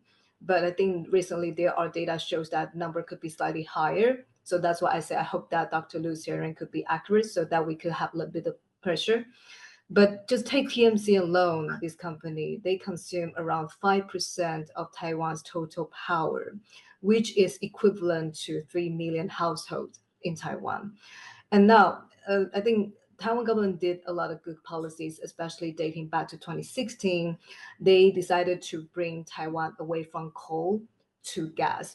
Bear in mind that unlike some countries, Taiwan electricity market is highly regulated. A lot of policy are spearheaded by the central government and then exercised by the high power company.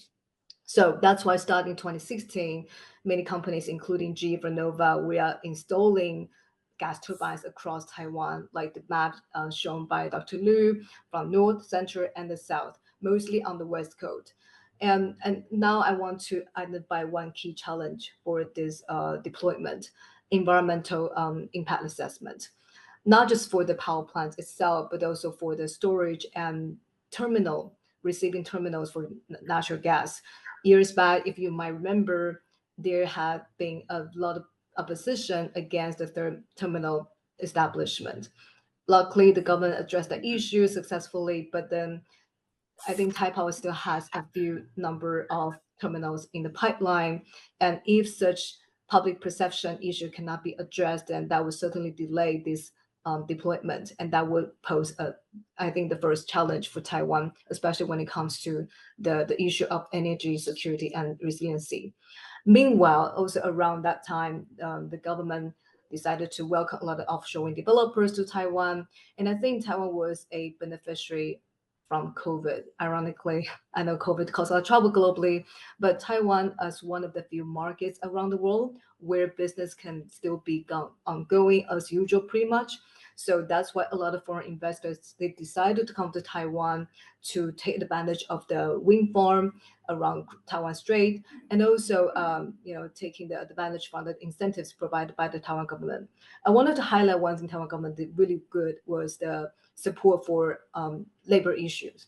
So virtually speaking, in major construction projects around the world, the shortage of skilled labor has been a huge concern for many companies. But I think back then, Taiwan government did a really good job. They helped those companies to address these issues. And bear in mind, for offshore wind projects, we cannot build offshore wind every month, every day. There's only a certain period of time, a couple of months in a year, where the construction work can be conducted.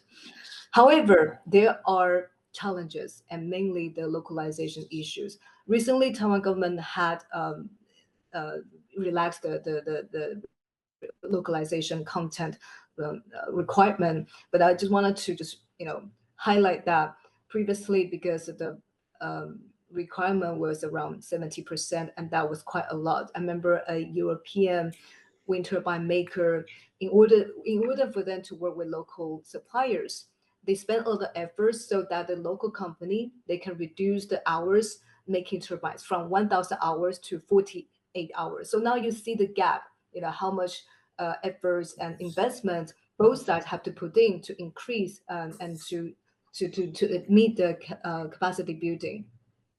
But it's still not enough, because of the localization requirement really increased the cost to make wind turbine. And it led to two challenges. One is, what if the power generated by the wind power is not affordable enough? Then how can we convince customers to buy the green power? If there's no sufficient pool of customers to commit to purchasing the wind power, then the investor would be likely to walk away, saying that then it doesn't make sense for me. Now COVID is gone, I will work somewhere else to do my projects. So that's why I think one of the reasons that Taiwan government relaxed the localization content requirement. Some people might say, okay, now Taiwan has finally its booming ecology supply chains to produce wind turbines, but still, compared to turbines made elsewhere around the world, for instance, in Europe, the wind turbines made in Europe are still around 20% cheaper than the Taiwan-made wind turbines. So that's why it's still not easy or possible for Taiwan local companies to really fully join the global supply chain. It might get there one day, but I think for now it would be quite challenging. And so that's the overall observation that we have in gas and renewables. But Another big pillar is decarbonization. Now, Taiwan government just recently announced that they will introduce this new carbon fee, which will take effect in 2025 at the rate of around US $9 or Taiwan dollar 300 per metric ton of carbon. But they also introduced this preferential rate, standing like 100 Taiwanese dollar or 50 Taiwanese dollar. How to get that rate depending on the companies, whether they can provide a solid proposal to commit to net zero, to reducing carbon emission. Of course, the rate might increase in the future. So a lot of companies, especially foreign companies investing here in Taiwan, are watching how the fee is going to be increased in the future. And another is, now we talk about fees. I wanted to slightly touch upon the electricity prices. As we all know, the electricity prices is heavily subsidized by the Taiwan government. And every year they have this committee to review the rate and how to ensure Taipower can operate sustainably and also effectively. So there have been a few meetings increasing the rate. And I think what the foreign companies would like to have is having a voice in the committee. Right now, the committee have meetings every year around March and September with 12 members discussing, how to ensure the rate is reasonable, but at the same time would not damage the financing structure of Taipower. I think a lot of time foreign companies, of course, can voice our concerns through some local commercial organizations. But I think it would be helpful to have more engagement with stakeholders, especially major investors like semiconductor companies or data center investor companies here in Taiwan. Another thing is that forward-looking is the technologies that enable decarbonization. Dr. Chen had mentioned that Taipower has several plans to utilize hydrogen, ammonia, or CCS technologies to achieve that decarbonization. But still, these technologies aren't cheap. So it really requires some incentives or regulations from the government so that more companies from the private sector can support Taipower or even other industries that generate a lot of carbon across Taiwan. But I wanted to also highlight that some good things the Taiwan government has been doing. For instance, Taiwan's Taipower and also petroleum company, they are doing some pilot studies already to find out whether it makes sense for Taiwan to produce gray hydrogen, for instance, or how do we do carbon storage nearby the sea around Taiwan. And if I could just give a few bullet points about the challenges that we have observed in Taiwan, in addition to what I just mentioned, I think Taiwan is a very, very strategic spot. We all know that, but at the same time, it's so difficult to come up with the best energy policy. It's virtually impossible. For instance, the public perception, not just for gas power power plants or receiving terminals, but also say nuclear. I think this is a really sensitive issue in Taiwan still, especially Fukushima incident in 2011, I think still remembered by some people. But of course, the discussion of SMR is rising. So I think it might require further efforts from the government to communicate with the public to understand how to pacify the concerns before the government can move forward.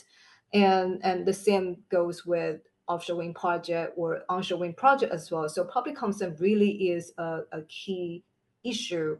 I wouldn't say it's a negative issue because it shows that Taiwan as a democracy, people are really, really able to voice their voices over this important project. But I think because of the democratic system as well, usually the discussion can take a bit longer than what everyone wants.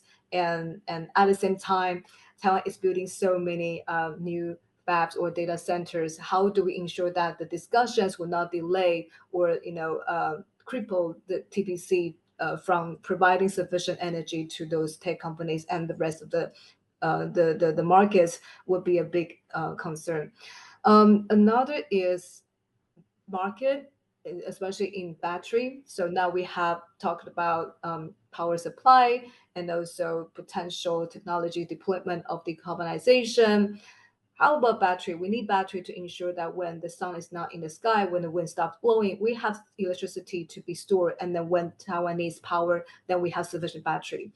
There has been a lot of discussion over the imbalanced market, which means when the government decided to open up the market for people to build more batteries, the bidders or the developers was way bigger. The number outweighed the actual demand. So now some developers, some investors are arguing that, well, now it doesn't make sense for me to invest here in the battery market because I can't make money. You have so many projects going on.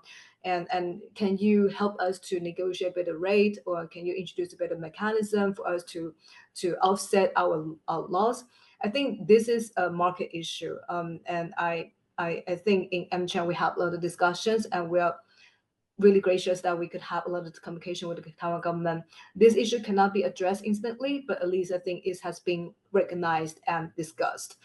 I think also permitting is a big issue. I think it was Dr. Chen or Dr. Liu, I forgot, maybe Dr. Chen mentioning that for a lot of projects, even after the central government endorsing the direction, it still requires local governments to respond by issuing permits for construction or by issuing permits, in terms of environmental impact. And occasionally we see different voices between the central government and the local government. A recent example is Taiwan recently just announced that they plan to retire a few more coal-fired power plants in Taichung, in central Taiwan. And then it instantly drew criticism or comments from the Taiwan government that, well, I will not want to see so many power plants crammed in one city. They hope Taipower can reduce the power plants in Taichung. So the planning of power plants could take a more balanced approach, but not overly crowded in Taichung. So I think that's also another development that we have been noticing, that of course I think central government's priority is to ensure the happiness and the quality of life for their citizens, whereas the central government has to take a higher level of concern and approach to manage such policies. But still, I think it's back to my very first point, public perception. How to ensure that public perception and communications would enable Taiwan's energy transition instead of disabling. I think that's a really key point here. So I quickly went through my talking points here, but I think I look forward to the interaction with my fellow two panelists. I think that will make the discussion even more effective. So I'll stop here. Thanks. Okay, great. Thank you very much, Gwen. That was a wonderful overview of the market challenges that a company like yours faces in Taiwan. I want to do one quick round with this panel before we shift to a broader conversation with our participants in the room and online. And I think it'd probably help if I'm just very blunt about the political challenges that I'm hearing in Taiwan.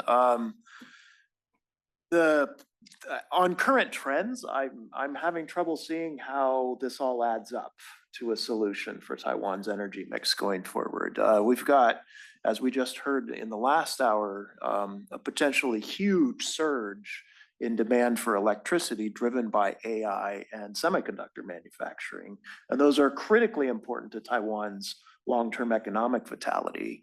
And yet we've got a political system that hasn't treated this like a security crisis yet. And it by and large seems to be business as usual. There's some tinkering around the margins. There's gradual introduction of new renewable energy sources, but it's nowhere near enough to meet the challenge that Taiwan faces. And there's a decision that was made several years ago to end nuclear power production in Taiwan.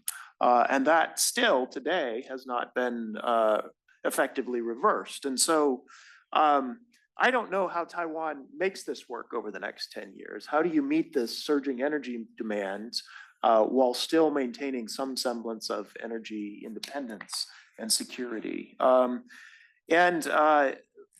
Let me just ask, so that's the observation. And then the question is, TSMC is at the heart of this, right? TSMC is a really critically strategically important company globally. And in Taiwan, it has taken on almost this kind of sacred status, the Hoover, right? The sacred protector of Taiwan's security.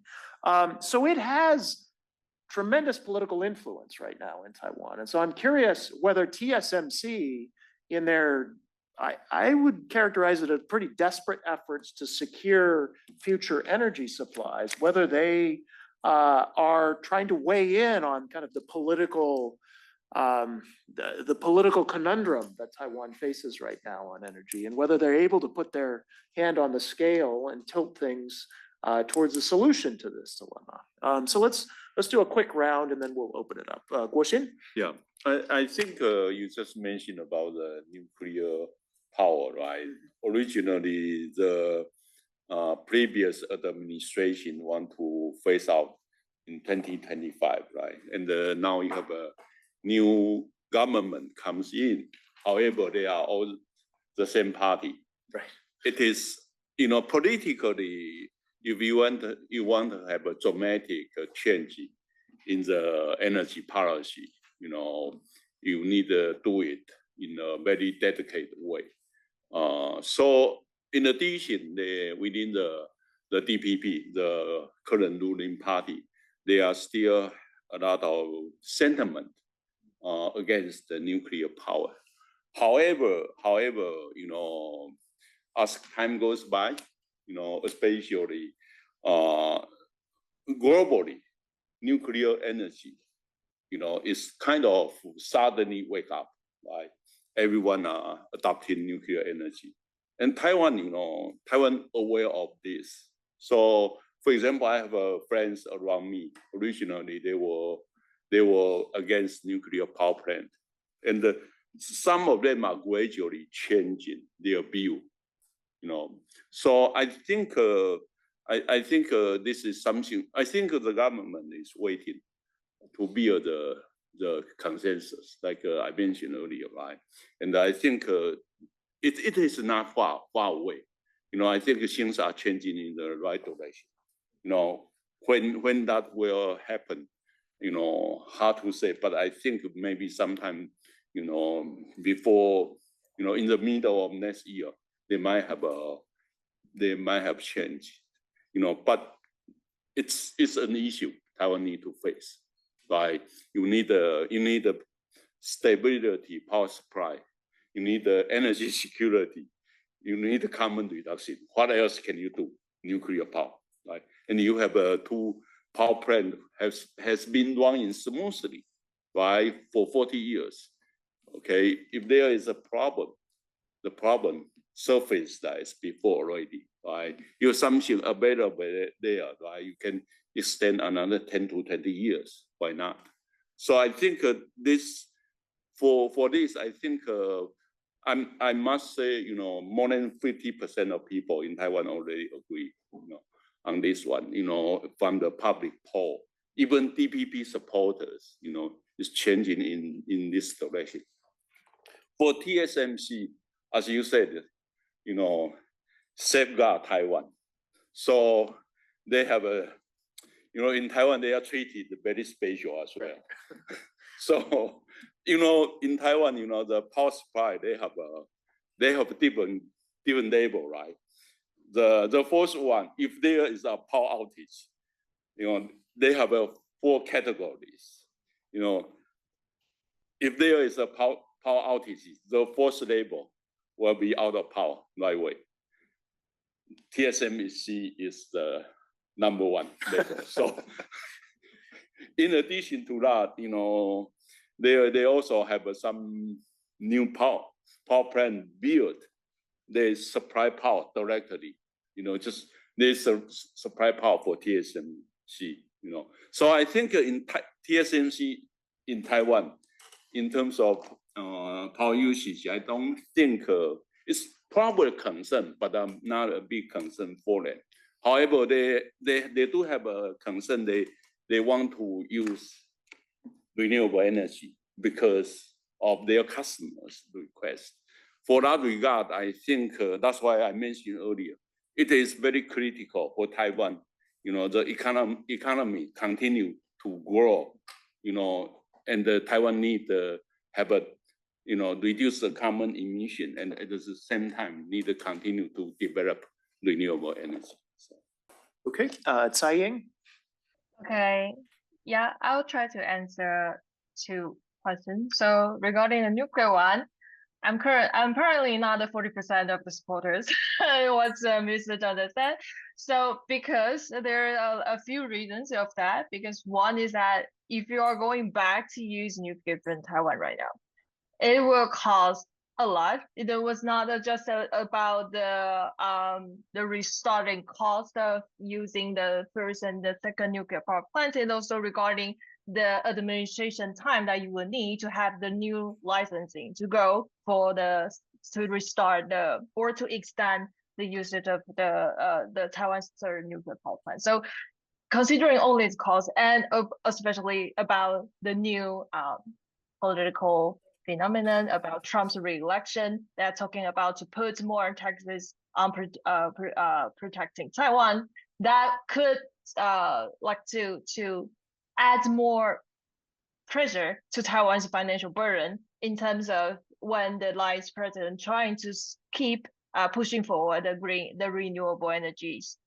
spending, right? So if we're going back to nuclear again, that will apparently will eclipse what certain amount of these spending that could spend on the expanding of renewable energy. So if we're really going to that direction, I think it is a more responsible way to lay out all these kind of costs in terms of social costs, financial costs, and also the administration costs, to actually think about whether we are going to that direction or not. Because once you are restarting the process of not phasing out nuclear, that will take around 5 to 7 years. So that's we're saying that maybe 2032 or 2033, that's the possible time for we to start nuclear power again. So this kind of time framing, is that feasible for Taiwan and to sustain its strategic position against the multiple threats around. So this is one question for that. And about the TSMC, I think we have to really clarify what kind of electricity that TSMC need, so that we can set is that really a challenges or not for Taiwan. Because in our reports by the end of this year, we are also clarifying that how TSMC is requesting a stable regional output instead of a total amount, because the total amount you will see it's a huge growth, right? But in terms of their specific factories, these fabs will be located in Hsinchu, Taichung, and also Kaohsiung. So these are 3 different regions in Taiwan, and so how to support a stable regional output, that would be more important, and especially for a resilient, in terms of resilience. During a very serious earthquake in Taiwan this year, you can see how TSMC actually have the capacity to sustain its production even after the earthquake that shut down many of the factories, and that even they have the power to support the city use in Taipei, that Taipei City could use part of the electricity from their fabs because of they have this kind of resilient power units and everything. So I think this kind of development is very important for Taiwan, no matter it is about the critical weather condition or it's about its contingency. I think toward the resilient power system, that is the most important, also the realistic way for Taiwan to go through. I'll stop here.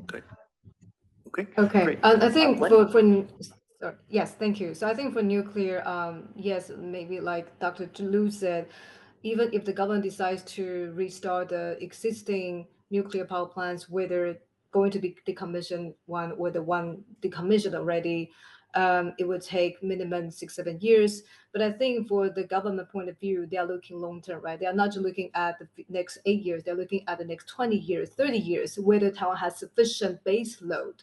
So I actually believe that this is still a topic worth to be further explored, especially public perception requires time to be addressed. And Dr. Chen, rightly so, touched upon the generational gap. I think globally speaking, younger generation people especially have a slightly more positive view of nuclear power. So I think this is something maybe Taiwan government can address in the future. But I think the key issue, in addition to what we just discussed today, another important one is storage. How can Taiwan government resolve the storage issue is it's not something the government can single-handedly decide. It also requires, to some extent, I individually believe that international support so that Taiwan can find a way to address this storage topic successfully and effectively. On TSMC, yes, Dr. Lu is right that I think they have the capacity. However, I also want to point out that TSMC alone does not represent every company in Taiwan. I think ICT semiconductor is a very big supply chain, and I don't think every company is capable of doing such big scale of green power purchase, plant like TSMC. So in order to support the further development of AI semiconductor here in Taiwan, I believe that the majority of tech companies here, especially the local ones, they would like to have more support from Taiwan government so they could purchase affordable carbon-free electricity. One thing I forgot to mention is there are some like initiatives in Taiwan, they want to resolve this problem. For instance, a local think tank, they want to introduce this carbon-free electricity certificate, which means if the power plants, which are running on gas, if they could have the right technologies to reduce carbon emission or by carbon capture or by doing more carbon storage, then this power plant could be certified as carbon free. I think this is a really innovative approach. And of course, a lot of companies are watching closely to see if this idea, CFEC, carbon-free electricity certificate, could be moved forward. However, for this certificate to be accepted widely, not just in Taiwan, but also globally, to make sense that Taiwan companies, especially those tech companies, can benefit from CFEC, I think there is still a long way to go. So my comments are, yeah. Okay, great, thank you. So now I'd like to kind of transition us over to a broader conversation. And I want to start by, number one, seeing if our previous panelists, are you still online, and can we bring them up on screen? Fantastic, okay, I see Jen there. And second, I wanted actually to throw it over to my two colleagues who know this space better than anybody else in the room, I bet, David Fedor and Jim Ellis. If you'd like to start us off with some broader questions for the group. David, please.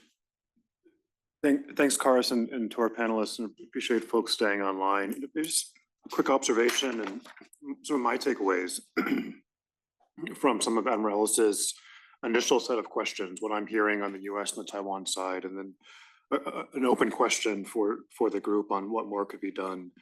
Jim asked about costs and capital and how we assign those costs against different users.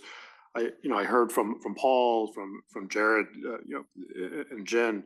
In the US, we feel like the capital is there, and part of that is perhaps due to the entry into the power system of non-traditional buyers like the hyperscalers, who are cash rich and who have scale, in addition to other financial players. In Taiwan, I'm not so sure I heard that from our panelists, that the capital is there.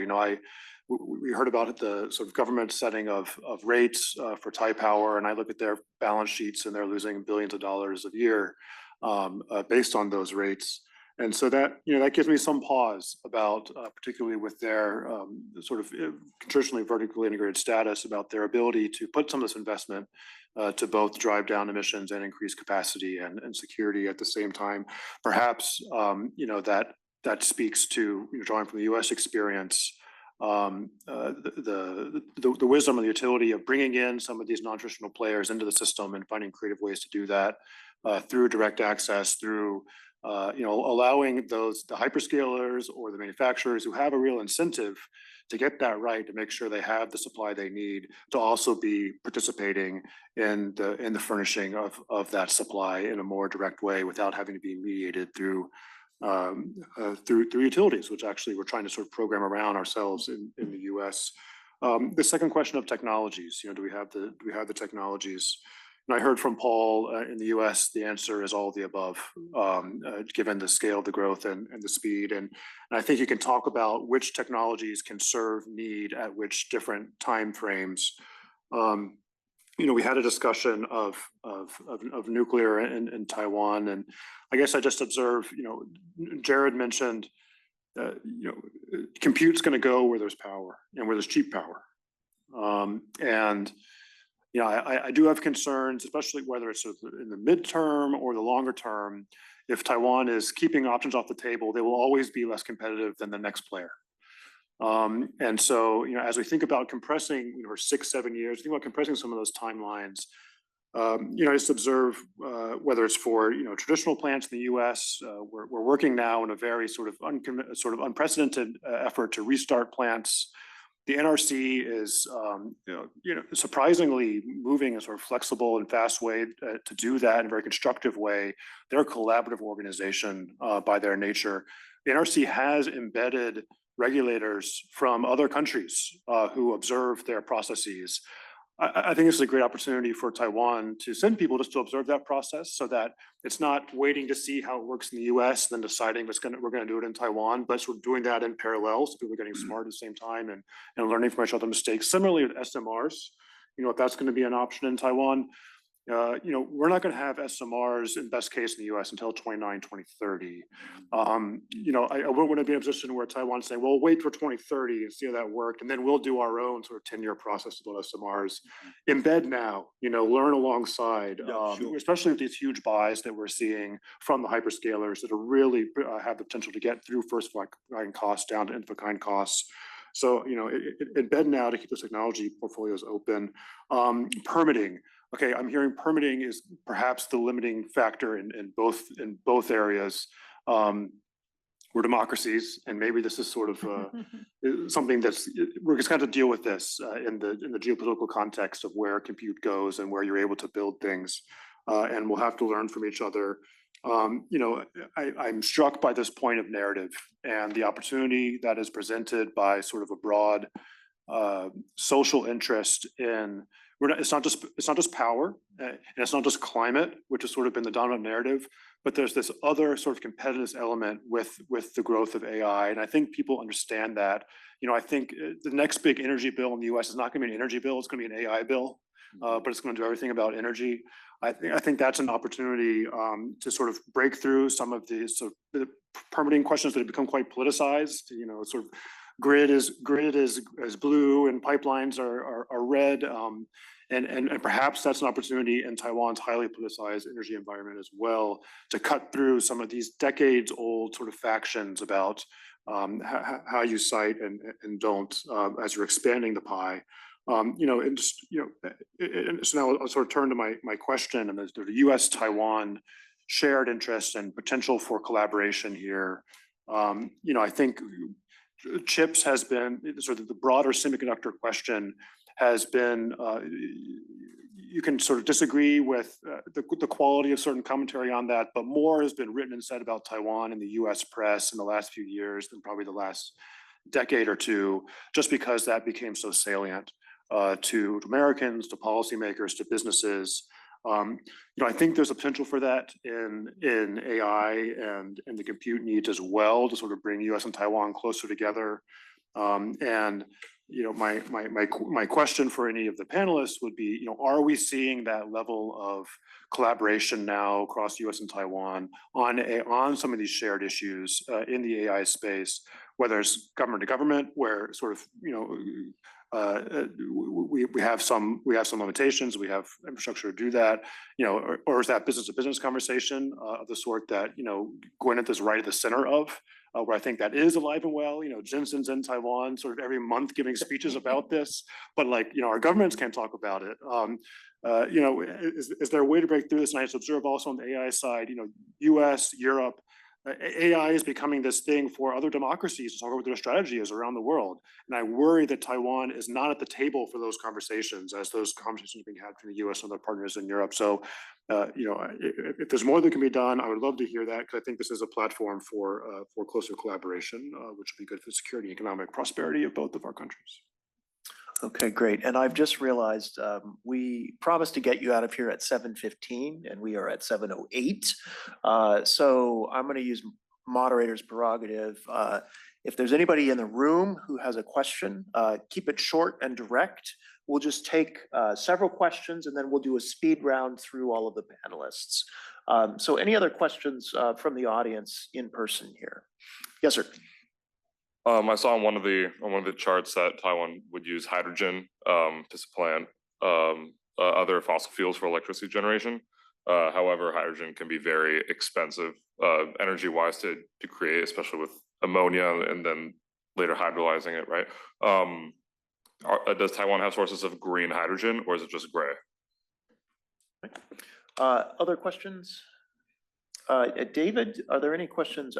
Let's go Wesley first. And then if there's anything based on my report I read, TSMC is a huge electron consumption of Taiwan, like 8 to 9% currently, and this consumption rate will increase to 2030 to like 11 to 12.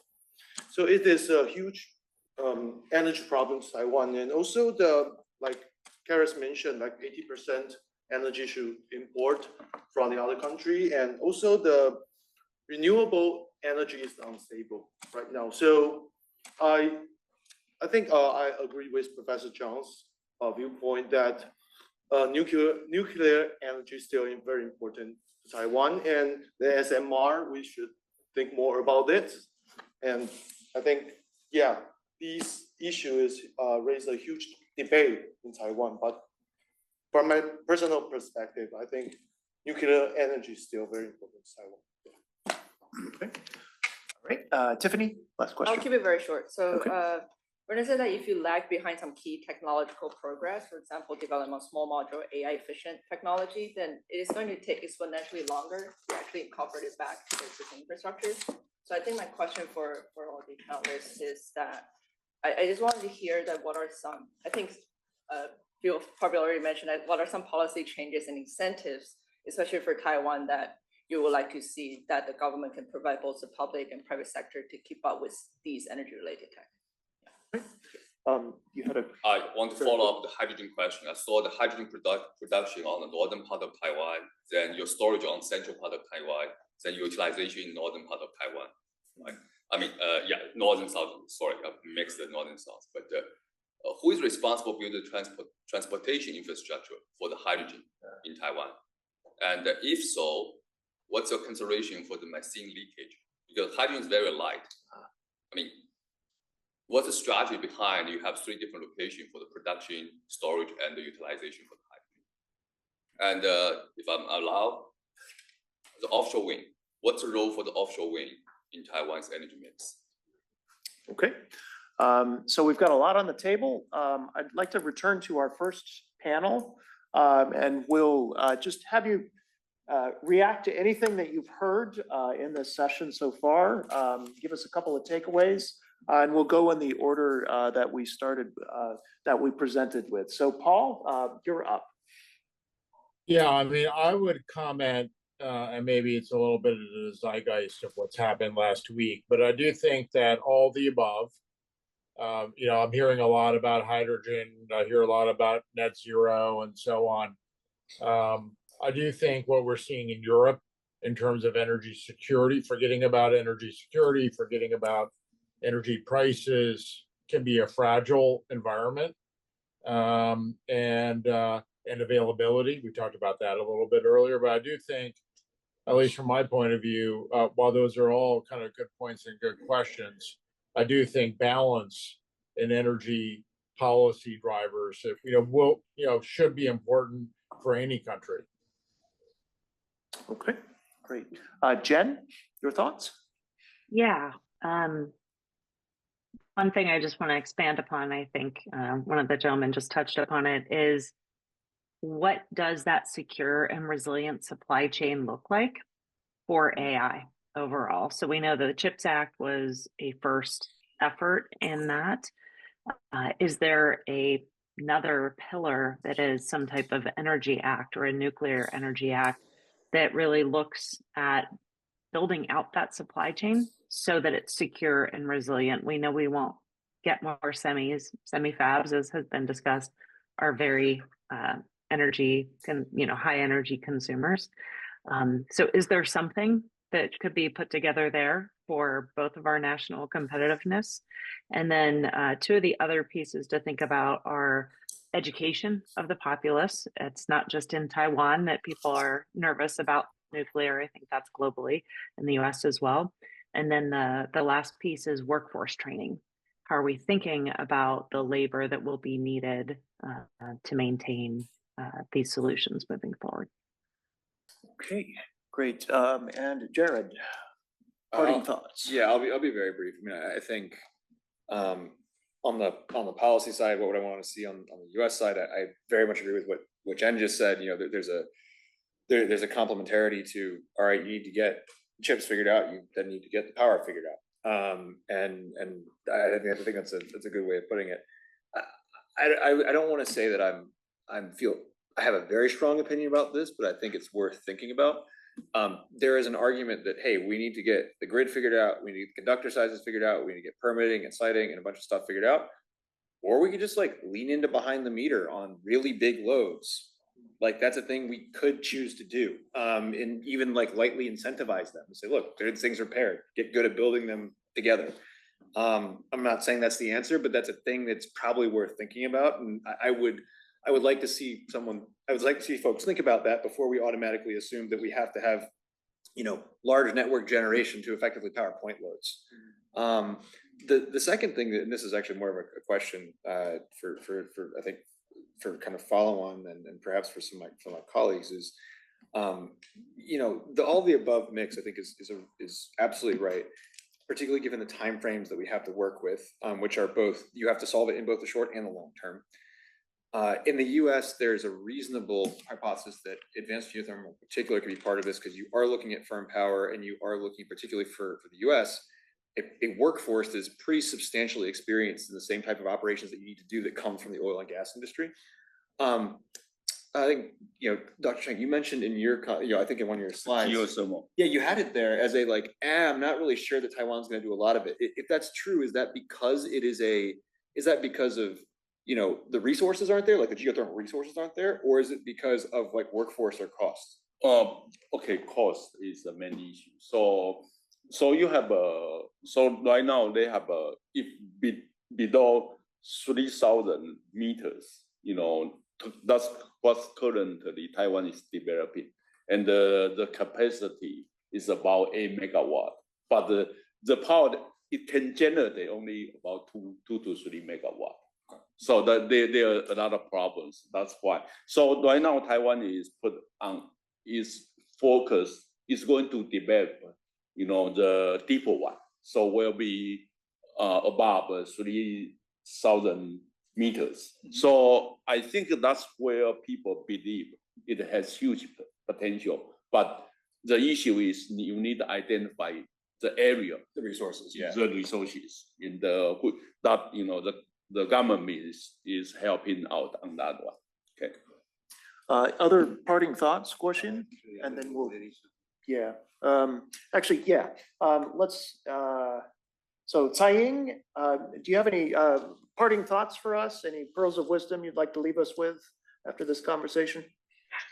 Yeah, well, first of all, I want to thank everyone that I really learned a lot from today's discussion and about the questions about hydrogen, because one of our current project is also doing about hydrogen, about Taiwan's, because Taiwan does not have the capacity to produce enough green hydrogen for now. So the strategy is that we're gonna import them from Australia.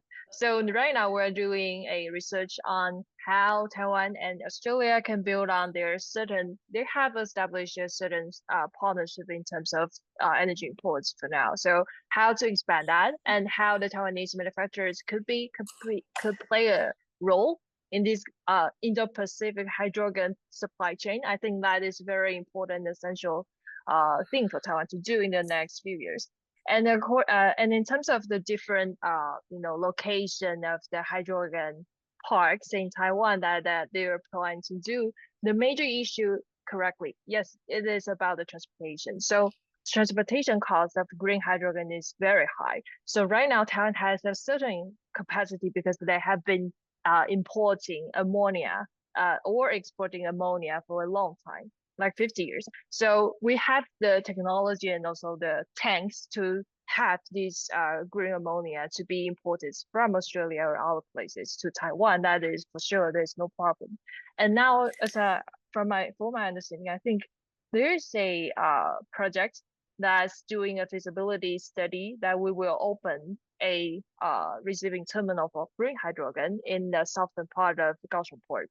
So we're started with where the petrochemical industry gathered together in Kaohsiung in the southern Taiwan, and we'll use that as a demonstration site for our hydrogen terminal, so that we can, step by step establish a local hydrogen supply chain and also different adaptations and industrial adaptations. Started from petrochemical industries first, and then we'll expand them to other sectors. Yeah, that's my short comment and explanation to that. And if you want to see more, you can see our reports in the following years. Thank you so much. Yeah. Wonderful. Again, DSET is the organization that's putting out these reports. Gwen, you will have the last word. Thank you. Very quick, 2 points. Number one, hopefully that after January next year, whenever opportunity for bilateral discussions, that there will be opportunity for private sector to be invited to share our experiences with our counterparts in Taiwan. For instance, we could certainly share GE Vernova's SMR construction projects in Canada, which would be expected to generate power around 2029. So I think that would be a good story to share with anyone interested in from Taiwan. Second is I highly agree with Jen's suggestion on workforce. I think Taiwan over the past few years have been spending a lot of resources to develop talent in semiconductor. What about talent in the energy sector, especially nuclear? There's only, I think, if I could be wrong, but I think there's only one university, Tsinghua University, has a specific department addressing nuclear science. So if Taiwan is serious about diversifying its energy portfolio, then I think it's about time to make educational investment to ensure that Taiwan has the talent in the pipeline to support its future energy transition today and tomorrow. So my comments for now. Thank you. And it's wonderful to be in this panel. Thank you all. Wonderful. Well, thank you all for sticking with us and pulling a late night here. Laura, any final comments for us? I just want to thank everybody for coming in person and online. And I hope this will be the first of many conversations. I think this is a complex topic that is rapidly evolving. That it is, and we could clearly talk about it for quite a bit longer, actually. I'm sorry we have to cut us off tonight. Before people leave, I just want to give a shout out to our excellent events team who helped make this possible. I especially want to thank Ali Kubota, who's provided virtually all of the logistical support for this event and who is staying late like the rest of us on a weeknight here. So thank you again for coming. And we hope to see many of you at future Taiwan project and S&T Hub collaborative events in the future. Thank you very much.